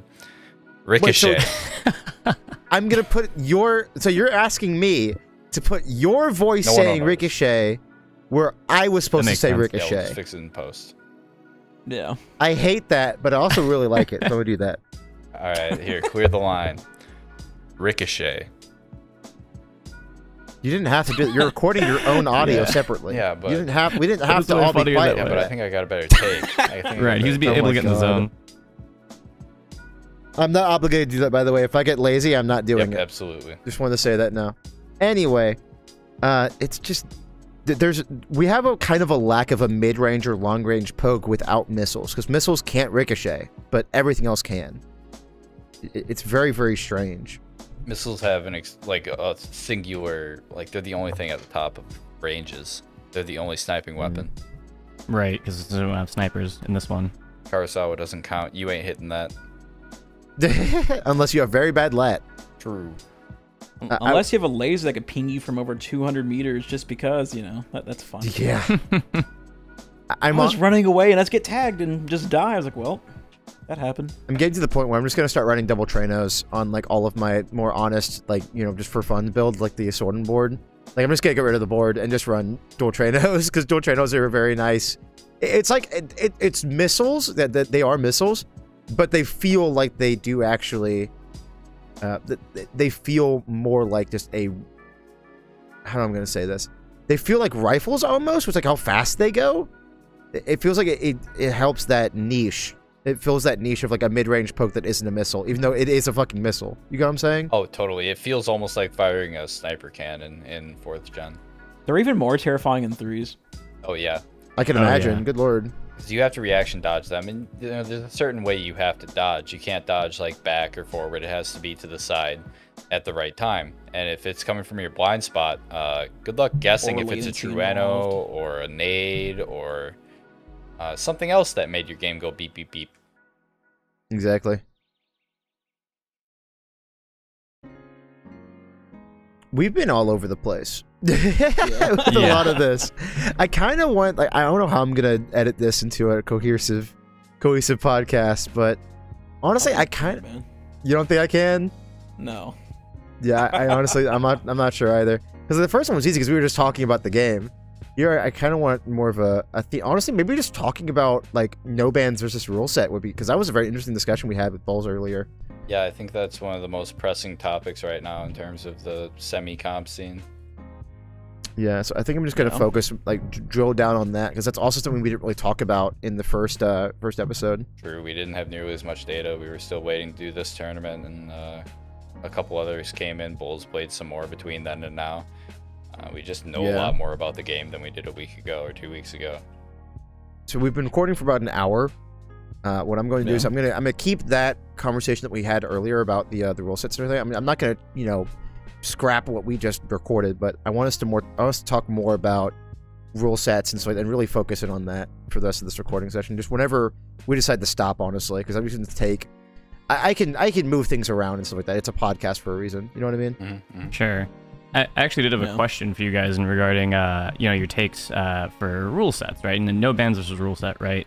But the community has had a couple of really interesting ideas, I think, for creating, as you were saying, Striker, an environment where it's a whitelist, or more of like, instead of having a staircase, more of a sandbox, handing somebody some certain pieces, and having people try to innovate and iterate inside of a fun box. And, you know, the problem with that sort of idea, as Bulls was saying earlier, is that, you know, once there's a... Well, actually, I'm curious if you might think this might be a problem or not, but that, like, once there's more game knowledge, right, we'll have a better idea of what's awesome and what isn't. But this early stage of things, if you were to say, do, like, a weight class tournament where, like, you have to be at under 50K, which is a crazy number, by the way, if you try to build Okay, I have some opinions on this, because I hear this a lot of, like, we should do a weight class tournament where, like, you have to be lightweight, you have to be midweight, whatever. Sure. You cannot see your opponent's weight when you look at their their build in the nest. When you look at their build after the game ends, you cannot see it. So you'd have to calculate. Now there's people in the Discord, in my Discord, which you can join down below, who are actually working on a weight calculator, which is really, really cool. So that way you just plug in the parts and it tells you the weight. That's gonna be really nice. So I don't have to like calculate it myself or anything like that. But an issue with that is that I would have to police. We had 135 people sign up for last weekend's tournament. 111 people showed up. Build submissions is another thing that I hear a lot. I would have to have policed 111 people and their builds to make sure it was underneath that weight. Get help? Yeah, many hands. Yeah. I would have to get... Like, you have some moderators, I bet. Get them to help you. I'd have to get a lot of people on that team, but it seems like so much work. Hey, how many mods do you got, like, on your Twitch staff, or, you know? Well, not a lot, actually. I mostly police that myself. But anyway, talking just like challenge, like, I would have to get so many people to help me out with that. Like, also build submissions. Like, let's say everyone got to submit 3 builds they got to use during the tournament. That's 333 builds that I have to look at and approve. If they even show up. Yeah, oh my god. Yeah, it's like, and not to mention, let's say, very, very common, this is a very likely scenario. Someone loses to someone, they check their build, they've changed one part. They've changed like the FCS or something, and now all of a sudden, my DMs are blowing up. People be like, hey, my opponent cheated. Their build was supposed to have the SLT, but instead it had the SML. It's like, okay. Replay it, I guess. Yeah, and then tournament takes longer. Judge. Exactly. True. And with 111 people, Yeah. I'd need a lot of judges. What I want to do, I do like those ideas. The thing is, I don't think those ideas are dumb. I think those ideas are very smart. I just think they're not practical. I would love to, in the future, to have an invitational. Like, let's say I have, you know, Bowls, Blend, I have Memer, I have a few other people. Like, I, you know, have these really good players who like have either won tournaments or gotten close to it. Like some sort of invitational of like, hey, these guys are going to be in here, you know, 16 players. I can police 16 players. Like, I'm okay with that. I can even stream every single match. Like, I can do that. But when you have 111, no, I can't do that. I can look at your build and be like, okay, you weren't supposed to run Buizel. Y'all can replay that. I made absolutely clear that Buizel was not allowed in this tournament. Or like, hey, you're running dual Zims, redo that match. It is very clear, dual Zims are not allowed in the tournament. I can do that. That's easy. I have an idea for your invitational. What's an idea for an invitational? What's up? Round robin. Round robin would be fun. Everyone plays each other. I'd love that. That'd be awesome. Yeah. But I guess each of them could be like best of 5 or whatever. So each person plays 3. Yeah. I can't do a weight class tournament or a build submission tournament because there's just too many. Like Cleric did one actually. Cleric did a build submission tournament recently, I believe the same day I did mine, which is unfortunate, but that's just how it ended up with our schedules and everything like that. And they had to limit it to 64 players. They had to hard cap their tournament to 64 players, which like I don't want to do that. I would love for one day I have 200 players in a tournament. Like, it would be hell because it'd be 10 hours or 11 hours long, but I would love that. That'd be awesome. That'd show a very, very, very, very healthy game. If we have, like, over 200 people sign up for a tournament, that's awesome. I don't want to cap it to be, like, 64, and then, like, you learn, you know, it's been 3 days, and you're like, oh, shoot, there's a tournament happening that day? Awesome. I'm free. I want to go sign up. And sorry, bud, 64 people actually already signed up, so you gotta go. You gotta just watch. But that would suck. That's not exactly the hard line that you'd have to walk with all these more creative ideas for mixing it up for the PvP scene, is that the more, you know, ingenious or more creative or complex you get with your rule set, or even just the type of fight that you're setting up, the more regulation you're going to end up needing. And, you know, when you want to have an expansive tournament, that takes even more hands. Because, you know, for example, there was this really cool idea that somebody was mentioning that I actually kind of want to try working on in my stream. Just seeing how it plays out. But doing like a King of Fighters style tournament, which made me think of like the old days in For Answer, when everybody would go to Parabolic Grove and you'd sit in the satellite dish and watch people like hop down and do 1v1s, right? And then you like swap in when somebody would go down. But like, you know, I don't know, some kind of crazy sense, like you'd have everybody stick to like a side on a certain map, right? And then turning Pulse Armor essentially into like a switch, because that's already like a natural stopping point in the flow of combat. When Pulse Armor happens, you have to switch either getting in, getting out, popping Assault Armor. You know, it's a definitive changing point in the flow. And maybe using that to, for example, like signify that like, okay, they've popped Pulse. Now this person who's designated to be our second AC runs into there, Pulse is allowed to leave, and then fight resumes, or something crazy like that. Huh. kind of like a lot of the ways that Dota, re-innovated Warcraft 3, and just changed the landscape of the game using very simple rules and regulations. The problem is if you would do that for like a tournament, you need even more regulation in that regard. So are you talking about something like a tag team match almost, where like you tag the other ACs in? That's kind of an interesting idea. You basically just pop pulse armor when you want to tag. That's a neat idea. I kind of like that. Yeah. So again, would have to be some kind of invitational. Could not do that with 111 people. Yeah, there's just no way. There's no way. Maybe 10 teams tops, because... Yeah. Good lord. Also, that's when it comes to rule sets in this game, when it comes to like running tournaments, running events, like we want to do a really cool idea that Dirk Donk had for a costume contest for Halloween. You submit your build, like a Halloween themed build, and we like rate them, and we, decide who has the most like scary looking AC or like the more like festive AC for Halloween. That's such a cool idea. But when it comes to running like competitive like PvP events, you have to make a rule set. You got to make sure the thing is done early on. I made the mistake of changing mine pretty soon after the tournament. I believe like 25 hours before the tournament happened, I changed my rule set. But I mostly unbanned things. I didn't like reban certain things. Like the only thing I ended up banning was the Bleasel. Everything else was like unbanned and stuff like that because I wanted to get more data on like what actually was broken. Now you have to make your rule set very clear.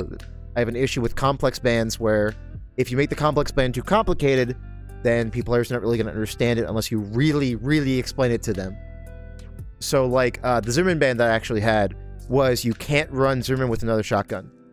So people were asking, well, is this a shotgun? Is laser shotgun a shotgun? Like I know it's a shotgun, but it's a laser shotgun, not a kinetic one. So is that allowed? And I'm like, no, it's not allowed. Or like, what about the LCD? That's technically a shotgun. When you shoot it, it's like a split laser. It's like, okay, but that's not really what I meant. Like I meant, Haldeman or Sweet 16, something like that. And then Sweet 16's freaking description of the weapon, it's like, it's not technically a shotgun. Oh, yeah. Even though it's in the shotgun category. So someone was like, I can run Sweet 16 with Zimmerman, right? It says it's not a shotgun. It was a cheeky thing. It wasn't like them actually. Well, in a biped-only tournament, knock dryer would be allowed, so... it was like, oh, it's a bipeds only tournament. Are reverse joints allowed? It's like, yes, because they still have two legs. Right. There's only versus... two peds there. Yeah. Exactly. It's like if you make complex bans too complicated or not clear enough, then you have all these issues. And like, imagine if I did that. Even like that's why I had in the 2 missiles rule, I had laser drones count in there because they're I agree with that. Technically missiles. But then somebody was like, the Aurora is a light wave cannon. Can I use that? It's like, can you? Well, sure, let them, but... yeah, right. They're pretty bad, but sure. It's like, it has... There will be issues unless you are extremely, extremely specific. And then you also have people who are like, who get upset when too many things are banned. But the thing is, with the game in the state as it is right now, I feel like you'd have to, if you were doing a ban list, if you have a ban list, you have to have a pretty extensive one. Or you have issues like what I had, where top 16 was all the same gosh darn build. Like, what I wanted to achieve with that ban list was explosive and fast-paced matches. And what I got was explosive and fast-paced matches, but everyone was running the exact same build. Yeah. Because that was the highest DPS build by far. Going back to that staircase analogy where, you take off the top step and people are just going to use the next step before that. The idea is to have the step below the top step be wider. That's the whole... I mean, if you look at a staircase, like from the side, right? The bottom step is the widest. That's what you want. You want to get to like a step where it's like, let's say the 3rd step from below. Like, you go up the first 3 steps. That's a pretty wide step, and there's a few things below it. It's like a tier list almost. Like the majority of things are mid-tier, low-tier, etc. You have a few high-tier weapons, you have a few like S-tier weapons, then you have like, a few A-tier weapons, and then the majority of weapons are in C, D, etc. If you look at anyone's weapon tier list, you'll see this. Like the majority of things are C, D, and E, whatever, or C, D, and F. You want to get to that point where there's a ton of weapons in the pool. Like there might be some weak ones, there might be some bad ones. C tier is just super good because it's going to extend the fights. It's going to be longer fights. That fast time to Exactly, kill less DPS. is gone when you go C tier. At least it's it's reduced. Yeah, it's like, let's say one of the highest DPS weapons is the freaking Rensetsu RF. Like, that's going to be that's gonna be a fun tournament to watch instead of just seeing laser drone zoom in or aperitif or Yep. Kick, all this other shotgun, stuff. stunned, and then laser drone instant kill. And a little bit less exciting than two players duking it out for a couple of staggers. 2 to 3 stagger fights, I think, are what I would want to aim the game towards in a competitive environment. There's the other thing about the it's psychologically as well. That's why I like the idea of a whitelist over a ban list for this game. Because if I say, hey, these are the weapons that you're allowed to use, it's a lot better than saying, hey, these are the things that you cannot use. You're not allowed to use these things. Because then your brain doesn't think about, oh, there's a bunch of things missing here. Your brain thinks like, oh shoot, I can use the Astugian. I love the Astugian. I'm gonna use that. See what I mean? Yeah, I guess that does sound better. I agree. Yeah, actually, Like, getting the tools don't like notice, that feels better. Exactly. You don't notice that Sweet 16 is gone or something like that. You notice that Haldeman's there. You're like, ooh, I love Haldeman. I'm gonna use Haldeman. You get what I'm saying? You're not focused on the loss, but what you have. Yeah, where True. in the reverse, you see a band list and you see Sweet 16 banned. You're like, why the heck is Sweet 16 banned? I'm going to talk about that in your YouTube comments right now. I think you're a big dummy head for banning this thing. You get what I'm talking about? Which I didn't get too many of those, but I got a few. I got a few where it was like, when I had Core Missile banned the first time, which Core Missile's completely fine. I've completely flipped on that. But it was like, you just need to learn how to dodge better. You're a complete noob because you're bad and can't dodge Coral Missile. It's like, well, one, you're right. Two, It's a combination of things with the Coral Missile. yeah. Core Missile had a side bug which made it even more broken, but it got patched out. What was the bug? Because that might be why I hated it so much. Excessive damage. Yeah, Yeah, that's that why I got sounds rid of right, it. Yeah. Is that It did straight that's what damage they if it meant. staggered you or not. that's what they meant when saying like coral weapons would do too much damage in certain scenarios? Is that what they meant in those patch Yes, notes? that's why I don't run them anymore. There you go. That makes sense. That's why. They're good for 3v3s because you can get that stagger, then they just kill people. Bro, that's why I haven't been having so many issues with them anymore. I was right. Hey, Core and that's missiles why were they're on broken. my 3v3 ban list for bringing 2, because in 3v3 they come from off screen. You hear screaming, but you have no idea where it is. You got 2 people in front of you, and suddenly you're getting hit by these little rays, and you're staggered, and then you get hit by 9k damage. Godspeed, game. Exactly. Oh my gosh. They also bug out too randomly. Like I had a video like ranting about the game and some other topics. I was just showing off Coral Missile, and how much damage do you think Coral Missile did before the nerf? What would you think? Oh, About man. 4,000, I'd say. About 4,000. Like, This is without a stagger, just raw a damage. single Coral What do Missile, you- just the missile. Single Coral Missile, just the missile. And fully charged, yeah? And fully charged. I'm sorry, yeah, fully charged. Give me $5,000 on that. I would say I think you're 6. roughly right. I think it's between like 6 to 4 grand. Oh man, That's I what it is. was gonna have Moogle say their guess, and I was gonna go one above Dirk Donk's guess. But you already That's said so your guess. funny. Still, it was like 4K. Yeah, and but I was gonna forgot. change my guess. Oh, okay. But But guess what I'm it the is host. now. I can do that. I am the host of this podcast. Okay, we Y'all are can- in my realm. All right, I'm gonna say 6,000, and then you can dub it over yourself. Okay, I'm gonna do 6,001. All right. So currently, like that's how it was before, about 6 to 4K, right? It's around 2. 2K. Wow. Sounds correct. Sometime it goes Okay. to like 1,400. It's very inconsistent. 1,400. Oh, okay. It varies. I got. And you have to- This is how you know I'm tired. I thought you meant 14,000. I was like, Oh whoa. no, you're good, you're good. Could you imagine if it just randomly deleted you? So it's like between around 2K to 1,400 currently. But once you get a stagger, it skyrockets. It's like 6K. That's insanity. But if you're playing against like Tetras with Coral Shield or tanks with Coral, you're not doing damage. Oh yeah, we could talk about Coral Shield and how it's gonna be on ban lists. Like, even Well, But here's the thing, though. I think it's good, but only on those specific builds. do you think those specific like- builds are so strong that they like reduce the meta or improve it? I feel like they're so strong, they make it like those are the only things you should use. Because as I was mentioning before, like what's the best in the game? I mentioned one biped. One. that's true. And it was a lightweight, which is really funny. It was a lightweight because they just don't play the game; they just run away from you. Yeah, that's an issue when you have a game with so much speed in it. It's like when speed is a stat, it's like the fastest thing. It's either going to be super uninteractive or just not great. Yeah, in like in a different bipeds- game where it's Go ahead. pre-built mechs, you could have that fastest mech only have close range weapons, and then they have to engage with the game and use their speed defensively in close combat. But in Armored Core, they can just bring all missiles. And why wouldn't they? And then you could talk about like, oh, you can just do a complex ban where like if you're over this amount of speed, you have to be running, you know, all mid or close range weapons. But then I'd have to calculate their speed, and We fall police into that problem It's- again. I can get 50. I can get 540 on Wrecker legs. on Wrecker legs. Wild. Wrecker. Bro. So I was like theory crafting with like Toasty, and I was like spilling my ideas to Disco.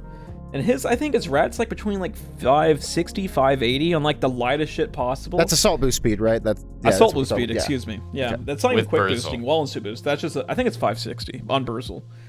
If I just slap on Wrecker legs, I go to 545. Not bad. Someone released a really good And I video gain like on boost 300 speed today, stability, and it's actually. like sitting at 1800 or something. So Yeah, I saw that video. We could- Dirt Donk. we could touch on that a little bit. I don't want to go into the full numbers of it. People should watch it. It's a great video. I'll make sure to link it below. Yeah, get that What there video for referencing? people. The speed one? Yeah, it's The speed video off the. Oh, is it from I just showed my gang this. Are you talking about the You can find it real quick. I'd appreciate it. A-O guy? Yes. Yes, I need to reach out to them. I need to get them on this podcast at some point. Yeah, so basically this amazing gamer mathed it out, and there are breakpoints of weight where between two values, your weight won't change much per 1,000 units of weight that you add or remove to it. You might get one faster, one slower, give or take. And then at a certain point, there's a breakpoint, almost like between light, medium, and heavy, where you lose a ton of speed by adding weight. And then it evens out again for the next category. So from light, you don't lose much. Then there's a space between light and medium where you lose a ton of speed, and then you lose a bit. Another spot where you lose a ton of speed, and that's heavy. I kind of like how it works that way, but man, I would like some sort of, you know, easier explanation than somebody having to go through and math it out loud. I'm glad they did, but they shouldn't have had to. That's very weird. Yeah, That doesn't FromSoft could have explain told this. us this. What makes me upset, and I think I've talked about this in the first episode, or maybe just on stream somewhere, when you press F on a part, there's so much empty space. Like, there's so much. It's like they meant for the descriptions to be a lot bigger than they actually are, but they aren't, which just makes me upset. Forehead. Damn. But going back to rule sets, keeping us on topic, at least trying to.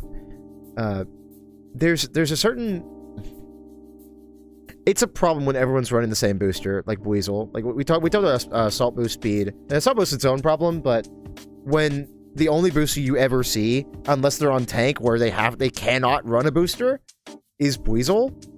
Like, because it's just the best one for assault boost. It's kind of annoying, but then if you get rid of Weasel, everyone's just going to run a Lula, even on heavyweights, because quick boost doesn't really matter nearly as much as assault boost. So you're going to run a Lula, you're going to run like NGI. You're going to run, what's that one called? Gridwalker also has a really good assault boost speed, I believe. It's like, yeah, you have more options, but you're still choosing it for the exact same reason. Yep. Because while you're doing that, you know, first of all, it's your escape. It's your engage tool. It's something that you can use while you're engaged. You take less damage, you take less stagger, and you kind of want to go faster in that. So the one that gives you the fast for not too much cost, that's the best. Yep. It's made worse by the fact that you just said you're going, what, 580 on Wreckers? 545, I believe, is what they meant on or what they said on Wreckers. All right, yeah, 545. My lightweight laser build with a Lula goes 500. Wow.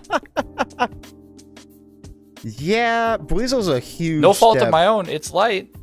Weasel's a huge step up, and honestly, like we have to think about what we want the gameplay to look like. Like when you're wanting to run a tournament, when you're wanting to run an event, what do you want the gameplay to look like? Because what I want, and we actually had an intermission, like almost an exhibition where we waited for players to get ready, or like waiting for a match to be over on the other stream. We had a whole like 2 matches of us both playing very for fun builds. Like it was me versus Crazy Moogle, me versus Dirt Donk. I think y'all also played. Yeah. So we did 3 matches of just all it's just fighting each other, having a good time, and they were extremely fun, both to watch and to play, because we were all running more balanced builds, like midweights or lightweights, and just kind of just having fun with it. Yeah, you brought sword board. I brought laser pistol. Moog, I love laser pistol. Dagger and shield. Yeah. Yeah, Moogle had whatever the heck. But anyway, we had some very fun, explosive gameplay, and people in chat were like, "I want to see more of this. Like, why is this not the game?" And the reason is because when you're putting money on the line, when you're putting whatever on the line, like it could be clout, could be money, whatever. People are going to run whatever's optimal. People are going to run whatever has the best chance of them winning, because that just makes sense. Like if you're having a competition going on, you would run and optimize a very, very good build. Yeah. So you have to find a way with your ban list for when the optimized and very, very good build is fun to watch and play against. And it's an extremely hard balancing act when it comes to, like, let's say I do the you can only use these B tier weapons. You can only use these. So that's the only thing you can have. Then what does the meta look like? You have to give your rule set over to a really good players like Bulls and Blend, or other people like that. Basically what I want to do next time, Bulls, is I want to make a rule set and I want to give it to you and your squad and your team, your friends, and just watch y'all break it. I want to see what y'all break with the rule set. I want to know if, like, I'm gonna have a repeat of this one, because what I did for AMT, which I should have done for this one, I just didn't really know any really great players that I could just ask this for, and I didn't really think about it, honestly. What I did for AMT, which was again my original Elden Ring tournament, is I gave my list to Chancha McFly, who was a very, very good player, like a very good ladder player, very good tournament player, that was kind of retired at the moment, so they didn't really have much to do. It was also summer vacation, they're in school, so they really had nothing to do. And they came back saying, hey, your rule set sucks, hook claws are the best weapons by far, and if you allow it in this current state, that's all you're gonna see is hook claws. And I was like, oh, yeah, I'll get on that. And then we messed with the rule set, we fine-tuned it to the point where Power Stance Colossal felt really good to use and felt viable. Wow. Now, if you ever played Elden Ring past 1.10, PvP especially, Double Colossal sucks. Like, Power Stance Colossal is terrible. So when you have a tournament-level player, when you have somebody who is really gosh darn good at the game, telling you that with your rule set, Power Stance Colossal feels viable, that's crazy. Wow. Like, that's a good rule set. And we saw a very healthy meta from that tournament. So what I need to do next time is make my whitelist, make my Lego sandbox, and then be like, hey, Bulls, here's the Legos. You have fun with this. Let me know if you find something that's really broken, and then we'll see what happens. Try and create that wide step you're looking for. Exactly. Yeah, having like almost a QA team of like QA specialists team? Oh, and man. making broken ass builds. I would actually, Yeah. I should do that. I should have a role in my Discord that's just like QA team, and I just give them. I'm acting that role right now. Even that's such a good idea, Dark. Oh my god. Like do you think this rule set works at QA? Yeah, and then QA would be like, no, you dummy head, and I was like, okay, well, you won't be so mean about it, but all right. If you want people to break it, I would say there's like 3 groups. So I'd recommend my group, of course. Selt, Phantasmor, and someone else in there. I'm trying to remember his name. And then I think Blend has a squad with him, Disco, and I think Kine, maybe? I would have to look at it again. I will basically just hit multiple groups up being like, hey, what's the most broken build? And hey, if each build, each team comes back with a different broken build, that's a good thing, right? The goal. Yeah. Let's say everything's Yeah, not I the would same. take 3. I'd take 3 broken builds over 1.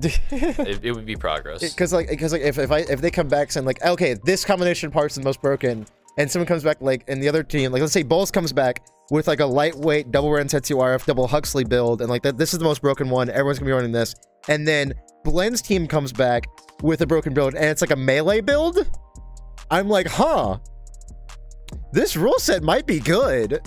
You know what? That's actually that's a good canary in the coal mine, actually. We could talk about a little bit is melee builds. All right, Oh, no. like they did not do very well in the last. I mean, 2 we saw some tournaments sick that we've been a plays. part of. We saw some sick plays. We saw some sick but plays, but then those players got we nuked saw a stun twice. baton. We saw a stun baton. That was I saw that. madness. Yeah, that was insane. But the thing is, we saw those players like win amazingly in a round, and then get exploded twice by lasers, you know, because they didn't play perfectly for 40 seconds. But like if we get melee builds to a point where they can win, but they're not always winning, I think they're like a really good litmus test of fun gameplay. Sure. Because they have to get in close and active. Yeah, I feel like you're right. Melee builds are, as you said, the canary in the coal mine. That's a very fucking good point, Dirk. It's my issue is what counts as melee. Because like if I have a laser lance or a twin blade or a chainsaw or a pile bunker on my back to get somebody overloaded and then just obliterate their health bar with a chainsaw or pile bunker, does that count as a melee build? Or do you mean like traditionally with like a pulse blade or a coral oscillator or a laser dagger? Like what counts both as a melee build? Because I can just have a laser dagger in my back pocket and just swap to it whenever when they get overloaded. Like I can do that right now. I can put that on a dual Zim build right now. Like, oh, this is a melee build. I have a laser dagger. I think the real answer is you just have 2 melee on one side. If you do that, I feel like it's a terrible build. I don't know. Yeah, I mean, do melee. Like, I mean, we've seen some fun dual melee combos. Like, I mean, we have the Silver Lining from Mood that they love running, where it's like Pulse Blade to Zim to Pile Bunker is like that can stun a wheelchair. Like, that's really freaking cool to me. Because like melee builds have to commit hard into like getting in close to people, and they get stuck in animations. So that's like 2 vulnerable points that I think also make the pacing of fights interesting. And at the same time, like if they're good, I bet a lot of other things are too. Can you cancel the animation with like PA bomb, shield, or anything during the blade? During the actual like thrust towards your opponent, you can cancel with a quick boost. Now, like when you hit them, like before, like I guess right before you hit them, or like I know there's a point where you can't cancel anymore, but can you like do something else? You know, not particularly. It feels it's like quick boost before you so do what you're anything else, or assault boost. You can assault boost, which someone actually showed me is a really interesting way to melee cancel, because you get the damage reduction bonus. Yeah. Of assault boost, and you get the stagger bonus between your melee cancels. I might have to try that. That seems cool. Yeah, same. I didn't even yeah, know there's it was a thing. specific Cool. string that's awesome. Where you can use the melee cancel in your kick string, where you kick, and then usually you cancel the quick boost in order to end the to have less end lag. But you can quick boost and then melee right after the quick boost, and then do the assault boost into a kick, and then it actually gives you 2 instances of tracking your opponent before the kick, as well as almost no end lag and multiple places to do extra inputs like quick boost away or stop the whole combo. All right, cut this. We can't let this get out. Yeah. Okay, so now we start. With I only joke. I think people should know. You know, if they can, FromSoft can patch it if it's not intended. That's their call. Right. Well, I assume a lot of this is there's something to say about like what the developers intend and what the players are actually doing. Because if we want to talk about developer intention, I think there's no better example than fucking Super Smash Bros. Melee, where that game is still going strong. 20 years later, that game's older, almost as old as I am. Actually, I think that game. Wait, when did the Melee come out? It came out like what, 2003? 2001, I believe. I think 2001 sounds right. Yeah. Yeah, 2001. Yeah, that game is almost as old as I am. That game is 2 years younger than me, and that game is still going strong. And I'll tell you what, a lot of it is not developer intended. So make me feel old, unfortunately. So I will say, when you come to like, oh, developers didn't intend you the melee cancel, so they should patch it out of the game, which isn't a take I've seen.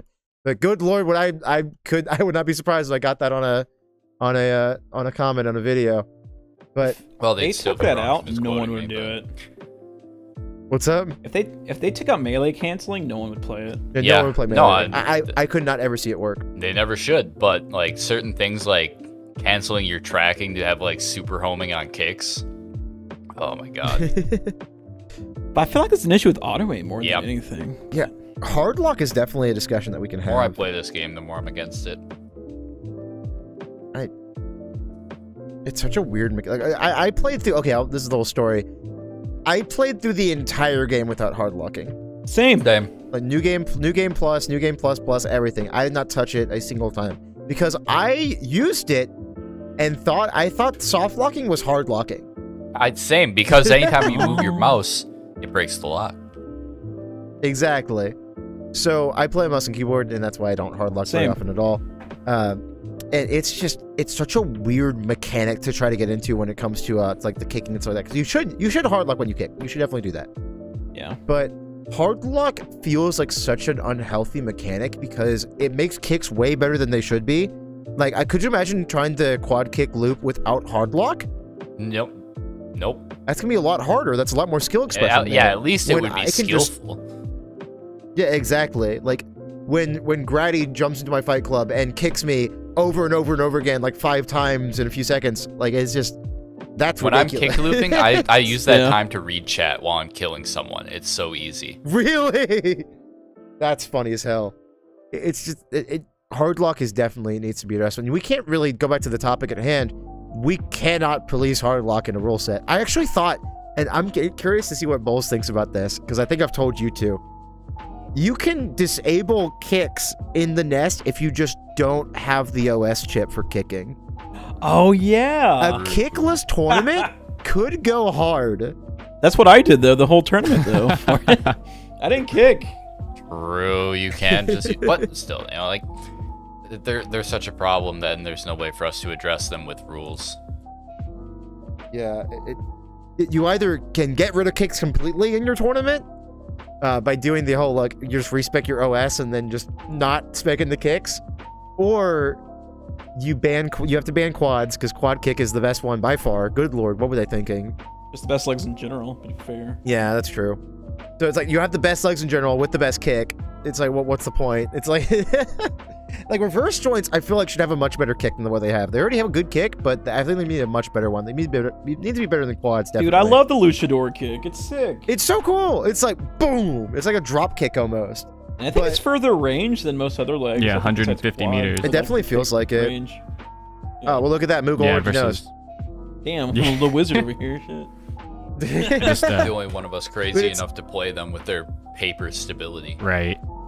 Yeah, I can't. If you're gonna give me legs that have such low stability, like at least to make them have a really, really good kick, like better than quads at least, you know what I mean?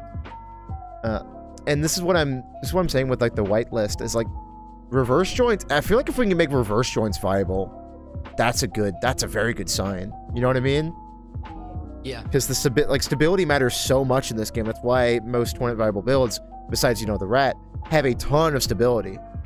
I mean, you even talked about putting on record legs. Hey, Bowles, go ahead and tell me why you're going to put on record legs instead of the knock rider legs for that rat 1800 build. stability. There you go. Yep. Stability number go up. It might have been higher. It might have been 19. I have to go look at it again.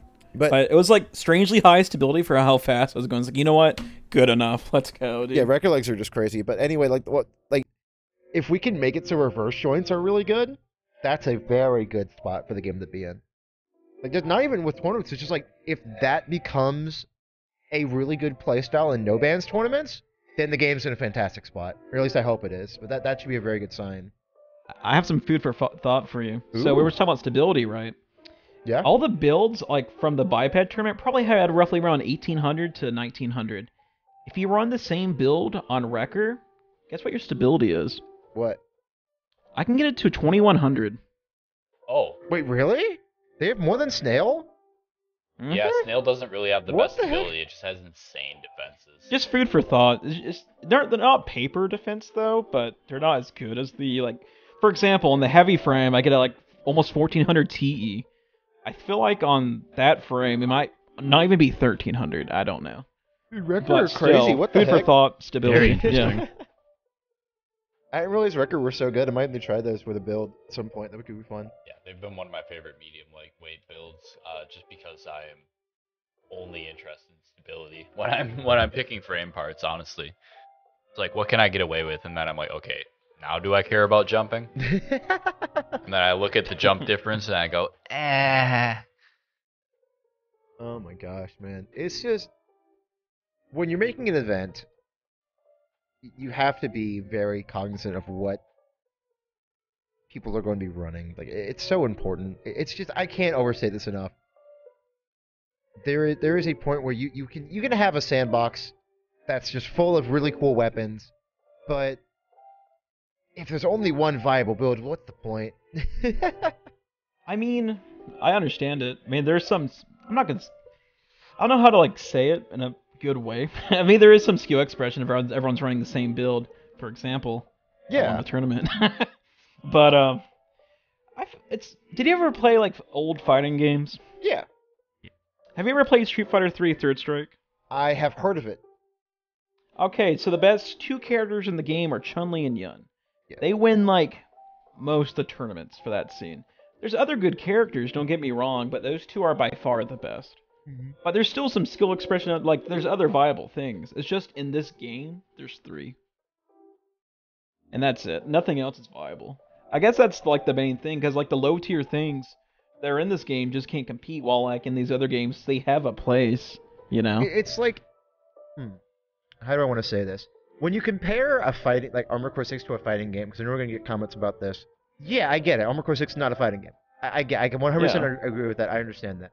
But when you take 2 players and put them in a 1v1, and they have to fight to the death, guess what that most closely relates to? Exactly. Like, it could be whatever fighting game. It could even be Smash. I don't. Yeah, I make a lot of comparisons to Smash, because Smash is like that's just where I started with competitive gaming. Like I started in 2015 with Smash 4, and then moved on to Smash Ultimate. That's really where I started casting. That's when I started really like casting tournaments and stuff like that, was during Smash. Like I know a lot about Smash, and I'll talk about Smash forever. But it's like Slippy. That's all I'm gonna say. Slippy? Yeah, man. Do you play Melee Balls? I played with a dude, I don't think he might have been top 100 player. I don't remember if he was. His name was like HMO5. He was also like a Destiny speedrunner. But yeah, I played a bit of Smash. Dude, nice. Yeah, I think the fighting game comparison is really applicable because it's 2 players with a similar movement toolkit and different attack options. Like, just, like, contest of wills and mechanical skill with the game. It's just, our roster is tiny. Like you said, we have 3. Yeah, and the issue is though, even with the 3, what's better between them is like vast. Like there's a big difference between like S tier and A tier, and then there's a bigger gap between A tier and B tier, and so on and so forth. You know. Mm-hmm. It's like when you take something like the hey, let's take something like Rensetsu AR. The Rensetsu AR is just terrible. It might be the worst weapon in the entire game. Let's compare that to Zerman real quick. Like I know the difference is staggering. But when you look at a game that's a lot more healthy, I mean, if you look at, hell, let's just go with Melee here. We even talked about Melee earlier. Fox versus Bowser, the agreed upon best character, agreed upon worst character. Some Bowsers still win locals. Like they don't win majors, mind you, but they beat other Foxes. Like the game is a lot better balanced in that sense, where I could not see somebody with double Rensetsu ARs beating someone with dual Zimmerman. Like I don't think it matters the skill potential there at all. Like even if someone's like an incredibly good player that beats that like wins tournaments like that. Like Bulls, do you think you could beat a decent player with dual Zims with Rensetsu ARs? No. No? I'm not even gonna attempt to. I would just maybe with Gridwalker and like a lot of luck. If they're a good player, no. If they're mediocre, you can basically use whenever you want, you know? That's the thing that I also tried to explain earlier. It's just based on the skill of the player. Because if they have some level of competency, no. But if they're just your Joe Schmo, I just finished the campaign, you could probably do it. Yeah. You know? It's similar to, like, I mean, the point I'm trying to make is that there is oceans between these 2 weapons. Oceans, like vast oceans between these 2 weapons. Where in a much more healthier game, the difference is not going to be nearly as big. Yeah. So when you're looking at it, you got to figure out, because if you get rid of Zimmerman, then something's going to replace that. Someone's going to replace that. Someone's going to replace that, etc., etc. You talk about these staircases that we talked about earlier. So you got to find where it's not an ocean, but it's more of a lake. Does that make sense? Does that metaphor make sense, or am I crazy? I have no idea, but I am curious what kind of weapons you put on your whitelist. Yeah. My gosh. So I'm thinking of because you are honestly, a part of me just wants to remove everything that we've ever seen in a tournament. Yeah.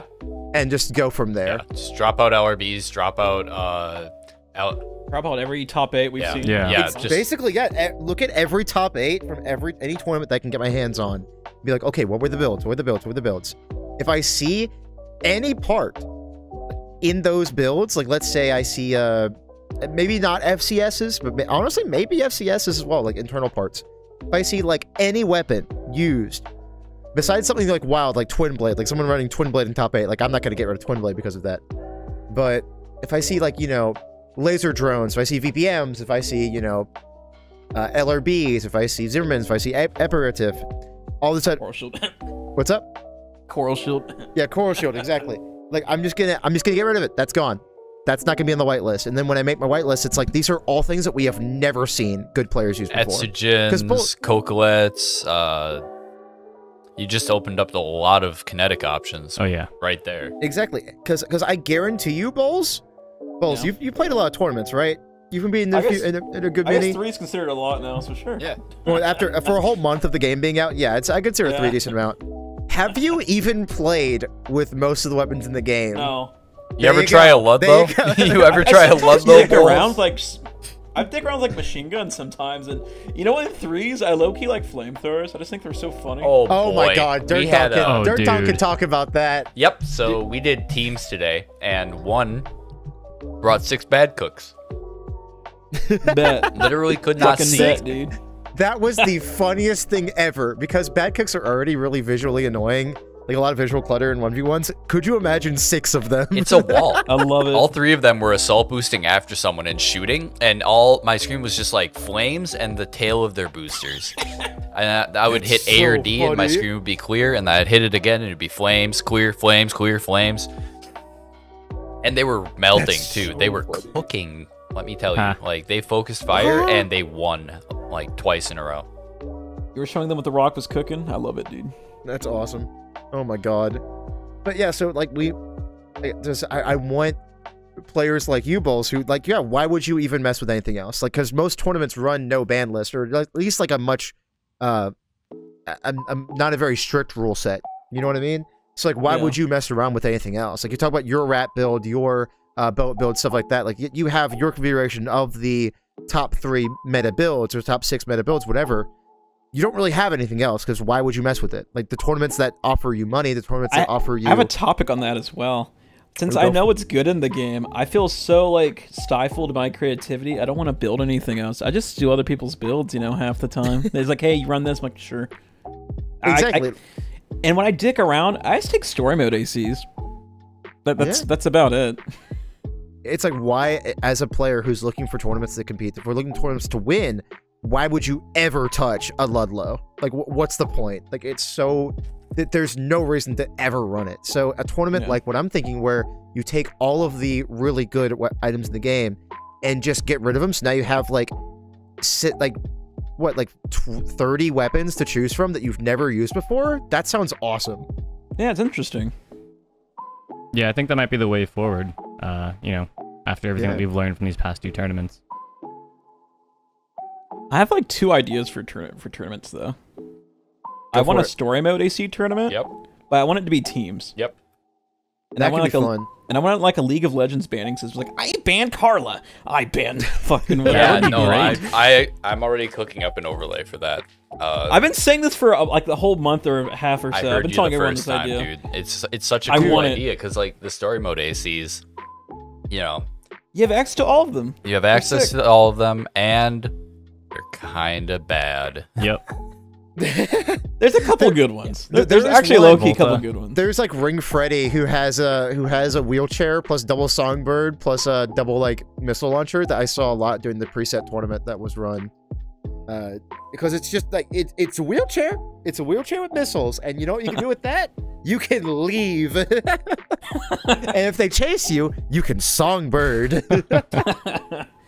Yeah, it's basically the rat build of the AI builds. Yeah. Yep. I love it. But the other idea I had for a tournament, everyone's loader 4 default. Now, okay, I have heard of that. My main issue with that idea, where's the build diversity? Like, one of the strongest parts of Armored Core 6, I know, big words come from me, who hosted the biped only tournament that was last weekend. But like, where's the creativity there? Like, you're all loader 4. Just as much variety as the top 4. I mean, yeah. I'm saying. I just said that, Dirk Dog. I just called my own self out for that. You didn't have to do it again. That was mean. I'm kicking you off the podcast. It was so concise and Bye. funny, though. I mean, if you don't care about diversity, I feel like that idea is sick as well. But the team idea, like the other thing I mentioned, I want that so bad. What would be But cool the for that issue one is like if everyone had to run a different preset, like everyone on your team had to run a different preset. I tell you right like now, will Ring need. Freddy's just out. Oh yeah. It's not happening because that. I'm gonna ban Carla, dude. It would I'm be an sorry, auto Carla, ban you're banned. for everyone. Carla would probably be a good ban pick, but Volta maybe. I'm gonna rock I Snell. don't know. They're dude. also soups. They're not exactly. Oh yeah, with this idea, you all can't run the same AC. Right. Once it's picked, no one else Right. can play it. Like League of Legends style. League of Legends, exactly. Hey, that's a popular Paladins or game. whatever. Let's rip off their idea. Exactly. That's a popular and very well-respected game that everyone likes and no one hates. I don't hate it. I don't play it, so I can't. hate it. I played it for such a short time because I had a girlfriend who was really into it. I played top lane Mordekaiser, and the second that I learned that a fucking orange invalidated my character, I was like, yeah, I think I'm done with this game, guys. Tiniest tangent. I played jungle, and that's why I quit. Fair. Any jungle main will know. Yeah, I was an ADC. That's Anyway. why I don't play anymore either. Oh my I gosh. understand we all have immediately. different spots. You know what, gamers? Let's get back into League of Legends. We have our ADC, we have our jungler, we have our top laner. Welcome I'll to take this throw and Lanecast, spin. I don't know where a I'll be. League of I'll Legends just podcast. Lanecast! Oh, that's the evil timeline. Yeah, dark ending. Oh my god. My dark ending would be going back to Overwatch. I can't do it. Oh no, Bulls. You know actually it would be kind of funny running a League of Legends podcast for people who have no idea how League of Legends is played or anything about the meta like, at all. Not even Oh, iron, no. like unranked. Maybe We're all plays in ARAM bronze on or the weekend something. with his homies. Like, I'm like paper, dude. What do you mean? Paper ranked. I don't. God, the thing is that I actually I'm so like not privileged, but like I'm in such a good spot because like I'm a caster. Like I don't have to be good at the game. Like it's I just have to know a lot about it, which I really like. It's like I can talk to really good players and I can be like, yeah, like what is your thought process on this? What's your thought process on that? And I can just know a lot about the video game. I don't have to prove myself in tournament. I just have to know what I'm talking about. Just so nice. it is a load off the shoulder, isn't it? It is. Now balls, however, you have to prove yourself. You have to keep winning tournaments. Oh Or yeah. just play Winning Lost tournaments? Planet 2 with me. Yo, I love. Planet 2. Dude, don't even get me started on the Lost Planet. we're That was gonna my bring it first back, guys. live game. Period. That was my very first live game. Was Lost Planet Extreme Conditioning Colonies on 360. What's interesting, it's kind of like a early Titanfall game, which is kind of like Armored Core. Because that game has mechs in it. Guys, I don't know what Lost Planet 2 is. Yeah, there's mechs. Very slow mech game. I'm gonna. With infantry. Right. It came out the same time of Gears of War 1. Oh, I see. Oh, I It's a see. Okay, I'm Capcom looking game. at it. Yeah, yeah, there's mechs in here. That's neat. The VSs or whatever they're called, in the little spider tank. Yeah. Sick. Anyway, back to the topic at hand. That was a weird tangent. Keep it. No, I'm kidding. No, I'm definitely keeping it. That was funny. I like that. Yeah, it might. It was funny, and it came. The thing is about this podcast, like, I want us to have fun. I don't want it to just all be informational and just blah. Like, I want there to be jokes. I want it to be fun. Yeah. Like, that's why I keep kicking Dirk off the podcast, because it's funny. I've been kicked off this podcast 5 times now. True. 5 times. Unfortunate. I'm the 5 time. Damn. Sounds like an abusive relationship you got there, Dirk. You gonna stay? It's exciting. You know what? That's a good point, Dirk. Just for your own safety, I'm kicking you off the podcast again. Yeah, we can't Oh. have that keep happening. You have to kick me off. Yeah. Bye, Unfortunate. Dirk. You just have to make your own podcast with blackjack and hookers. Unfortunately. You gotta find your I support second- group, Dirk. You a competitor you uploaded at the exact same time I do. That wouldn't really translate well to the Welcome- audio format. No, 1 minute I'd before. be like, every yes, time. and this hooker, she's very hot. Like, it doesn't work in a podcast. Oh look, I'm playing blackjack. I have a 14. I hope I draw a 7. And I'm just lying. Oh dang, it was a 5. I'm just lying. I'm actually playing, like, Cyberpunk instead. But we're playing for this podcast that have different guests on every time. The only reason Dirk's on because they were commentating the biped tournament last weekend. Yes. I don't hate Mood. Mood's just not on this time. Like, that's just how it works. There will be a time when even I won't be here. which will be next week. Yeah, because I'm not letting you on thank 3 God. times in a row. I've That's got not a week happening. off, baby. Thank God. Perfect. Thank God. I'm busy, man, dude. All right. I'll be honest. You know what, I'm Dirk? We'll have our gaming own podcast. right now. It's fine. You're gaming right now. What are you playing? I've been gaming this whole time. I'm playing Cyberpunk. That's messed up. I'm so impressed. This is my private time, dude. Can I forcibly kick you off? I can remove you from group. Here we go. Oh, rip. Perfect. There we go. Now we're Oh good. my god. I'm inviting them back. Don't worry. Anyway, while Dirk rejoins, I had to reload my checkpoint because I alt-tabbed. I hope you're happy.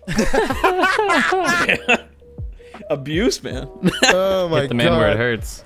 that's fucking awesome. Anyway, hopefully you enjoyed. Anyone else have anything they want to talk about before I wrap up here? I think I'm cooked. Well, yeah, you're playing Cyberpunk. Like you're good. Well, yeah, that and I need more time in the game. I think I'm gonna have a lot more to share about 3v3s in the future. But for now, it's uncharted. It won't be next territory. week. You won't be here next week. I'm not letting Yeah, you do that's 3. right. I have actually I need like about 2 weeks to get data on this. So Oh, so you don't want to be works next time either? You don't want to be here next time either? Is that no, what's no, happening? no. Wait for me to run the tournament. Oh my gosh. Then I'll be cooking. What day is it Yeah. again? The 10th? Your tournament, Dirk, is I think it's 15th. 15th. 15th. Okay. Yeah. If you're interested in a 3v3 tournament, Dirk Donk is actually hosting one. Definitely go check that out. That link in the description down below for the challenge page and for the video announcement on it. So I hope that I can't. Okay, I'm gonna compose I had like myself 2 real quick. topics I wanted to run through like really quick. Oh, then why did you say so early? I'm so mad at you. You know what? You can cut it. You can edit it. It's Oh fine. my God, fine. I can't cut it out of my life. You just give me so much work to do. All right, you better have your recording. All right, You all better right. not pull a mood on me. It is. I also have some words about that as well. But it's done. It's recorded. But there's something Oh that happened. God, it's no Oh, God. way. You explain it. You explain my it to audio me now. exists. That's what I will say. Okay, so what I He how my accidentally audio had his plugin browser works open. is if I don't have my chat open, like the group I'm in, the audio doesn't run through. But when I clicked on to read what that YouTube thing was, it activated it. So for like a couple of minutes, we hear yourself again. You know. What? Oh, I'll figure it out. It's whatever. But anyways, the topics I had real quick is what's your opinions on counterpicking? Oh, on build count. That's a really good. That's actually a really good question. God dang. I have 2, but there's 2 parts. There's like builds and maps. Okay, I actually really like the map kind of pick system that we had. Like, what do you think about that? Bowles, most of the tournament, you really just went, I don't care about map. I waived all of it. I did not give a single shit. I did not care what map I played on. But do you think that maps matter a lot in this game? They matter a lot. It's just with the build I was playing, it didn't matter. Yeah, okay. But what the issue with like, let's say I played my boat against like a Zimmerman quad, and our neutral stage was like, for some reason, dunes. I don't know why, but this is the Gross, example. but okay. And he's like, hey, I'm gonna counterpick you grid in this tiny ass box. You deal with it. Yeah. I just lose. I mean, it happens. That's why I had. My- that's my- why I had like you could ban one stage if you won, because then like let's say you do win with your boat, you can be like, okay, well I don't want to play on grid, so tell me to any other place that's not grid. So for the week 1 example though, where there was 3 maps, you know what I did? I banned Spaceport the whole time. I didn't play on it once. Yeah. Yeah, I do remember that being your strat. You were just just avoiding that map because it would provide cover from your dang missiles. They could hide under the ships. Yep, that was the 100% the reason, and I didn't deal with it. When there's no more maps in the rotation, and everyone's running like a similar build, another issue comes to play, just based on how the counter system works. They could ban map, or counterpick map, and counterpick build. And I feel like, and you're stuck on your build, right? Because in the other ones, you could like rotate your build and deal with it. But in this biped tournament, you were stuck on that build. So they could, if there was a way, they could super counterpick you and be like, hey, I'm changing this build and I'm going to this map, deal with it. Yeah, but then if they won, you could then counterpick them. My thought process is, I agree with one or the other. It's just, it feels a little cheesy when it's like a super counterpick. But I do agree if it's like a map change, that's fine. A build change, that's fine. But when you have both of them together, it feels bad. So I think in that situation, maybe like you could change your build. Well, we were you know? comparing it to fighting games earlier, AC6, and that's how it works in like things like Smash or even other fighting games like traditional fighters, that you were able to choose whoever basically won had to stay their own character, and then you got to kind of pick a stage and a character. Yeah, I understand that. It's It just feels weird in this case. it feels weird in Armored Core 6. That's why I actually ran this rule set, try to get people kind of used to the idea, and I feel like the majority of people actually liked it. That's the one complaint I didn't actually get, was on the counterpick system. I mean, because it doesn't matter. I mean, essentially, Okay, but like from the other players that weren't just running the Larbster, like a lot of, like other players who like, you know, lost in the first few rounds instead of making it all the way with the same the same 8 players making it all the way to the top 8. But you understand what I'm talking about. Like people didn't really complain about that system at all. Yeah. And if it becomes a problem, I can change it. Like Bulls, you could. Let's say in the next tournament, you're running a different build than your opponent. You beat them. They change their build completely to just counter yours, and then they beat you, and then you change your build to counter theirs, and then you win. Because you won that first game, you still ended up winning the whole thing. Like, it's still that first game that it comes down to. Now, let's say you beat your opponent, then they change your build to counter yours, and you still beat them, then you were just a better player, like by a decent amount even. So it feels like you're still in a situation where a better player wins. I guess that's true. I mean, you're not wrong. It's just, I guess I can give you an example with the same series. So in JP for VD, we were also talking about this. Now, what does JP earlier, mean? Japan or? JP is like Japan. Okay. So Japan VD, that game is actually still alive on PS3, surprisingly, even today. That's cool. It's so bizarre. But I think they even have a JP tournament like not too long ago. But you know how their JP tournament works? No, I do not. Build locked, and it's always been that way. Really? So so the meta builds on JP in that tournament format has to do with like a wide variety of things. They can't be like niched. You know what I mean? No, I don't actually. Like what's the example I can give you? Imagine if a lightweight sniper just ran, snipers, and that's it. You know what beats that? A kinetic shield, and they just auto lose. Yeah, true, because of the way defenses work, like we talked about. So what earlier. they have to do instead is maybe instead of double sniper, do sniper Sawa. So Or like the some idea way is to get that around instead the of you shield. getting like multiple builds you can choose from, you just have one build that you have to run the entire tournament with.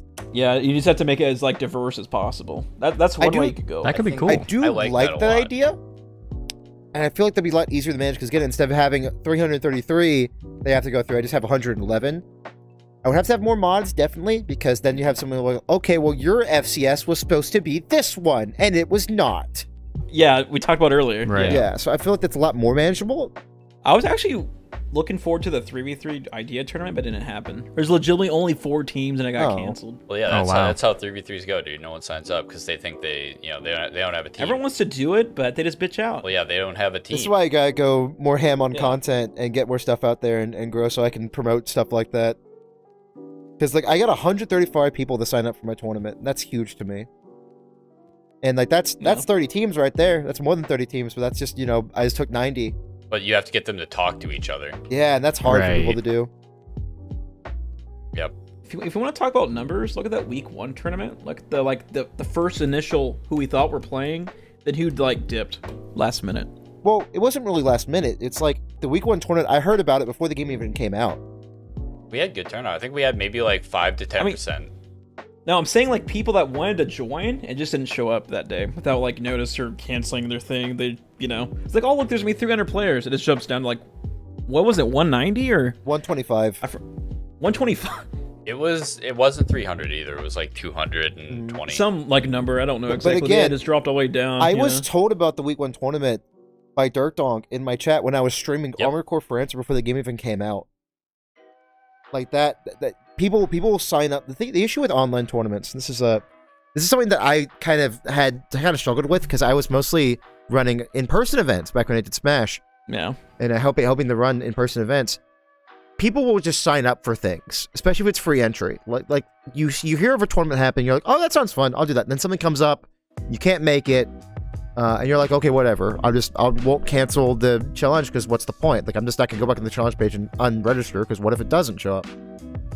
But with locals, you have a lot more commitment. Like, you have your carpool set up. You have your, you know, you've already told them you're going to be there, and these people that you see every once in a while, like you know, I used to do weeklies and monthlies and stuff like that. Like, if I see people every week on Thursday or whatever, and I tell people I'm going to be at this monthly and I just don't show up, that's weird socially. You know what I mean? Yeah. Where in an online environment, I can just click a button and it says I'm going, and then I don't even have to go. I can just do that. So yeah, you get 200 people signed up. You know what I low-key want? What's up?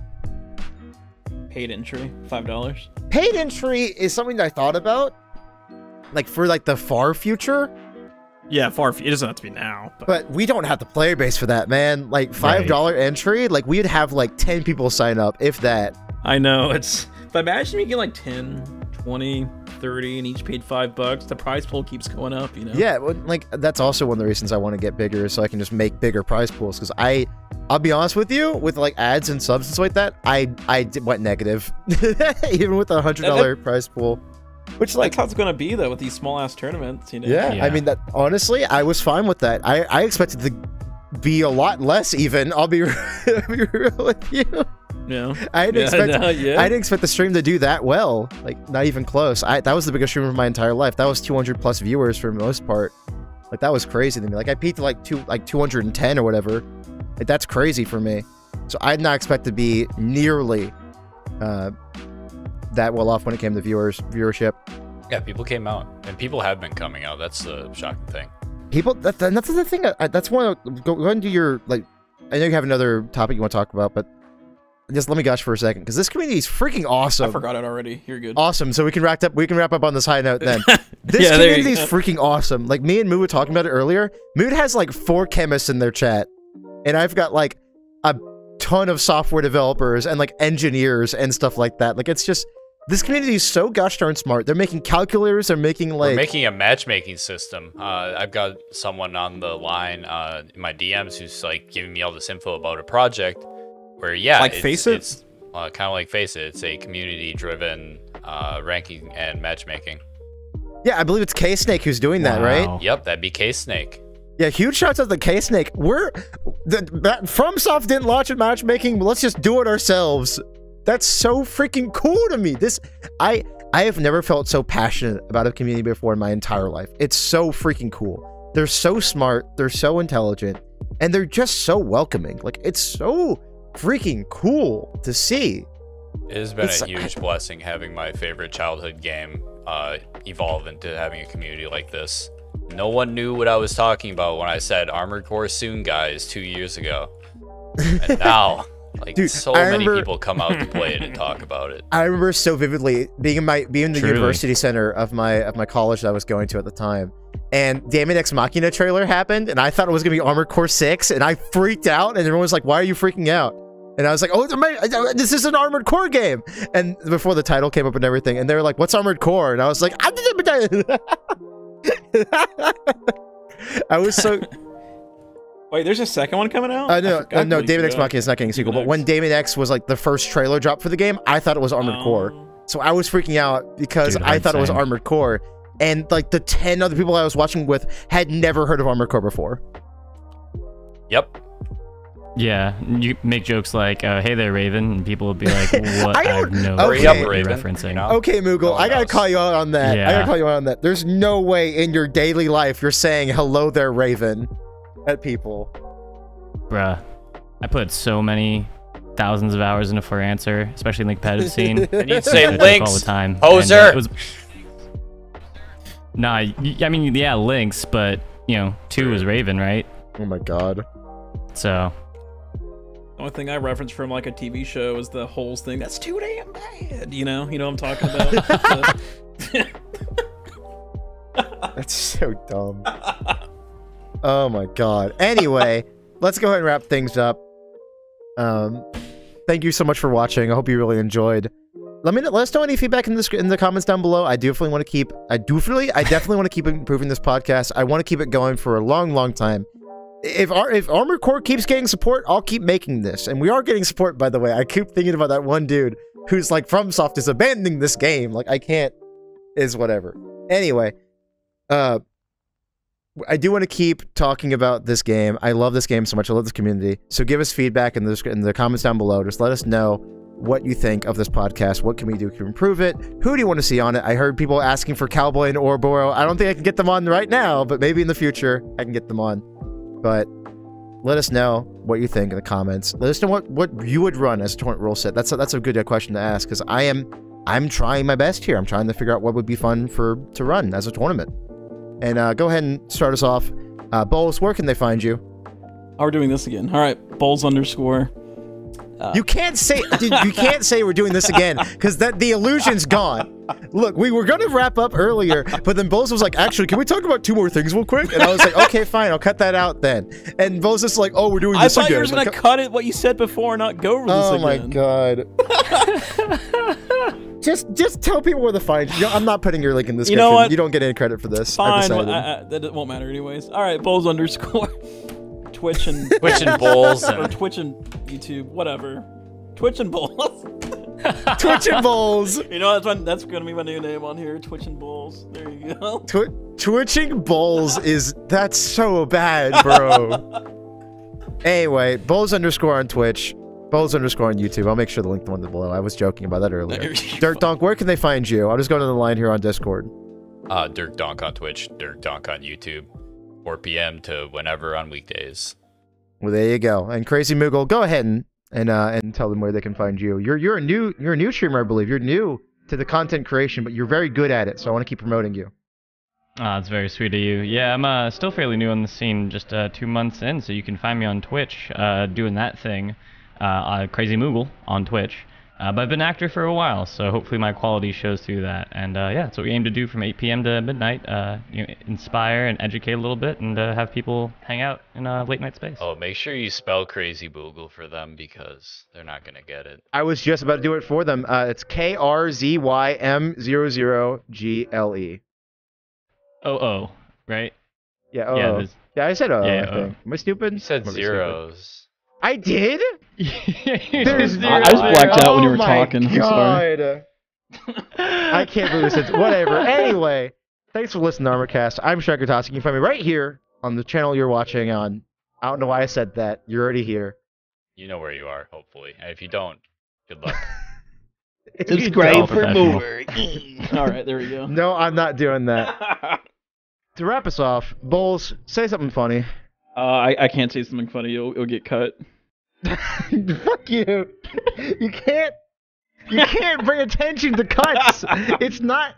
I'm so mad at you. All right. Dirk might get this. 11-3. Do you understand what I'm talking about? No, but I laughed for you. Wait, he can cut this part, and that's it.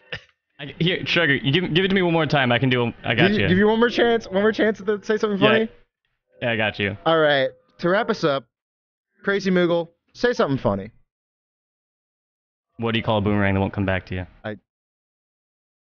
Okay. Stick. Nobody liked that. All right, fine. That was it. That was my second shot. That's what I said. A stick. I decided I hate all of you, and I'm ending this right now. All right, bye everybody. Yeah, we aren't starting any comedy podcasts. That's very clear. Comedy Bang Bang? Oh, that's shit. very, very clear. Anyway, thank y'all for watching. See y'all next week on ARMOREDCAST. Y'all have a wonderful day. Bye. Peace. And that's it.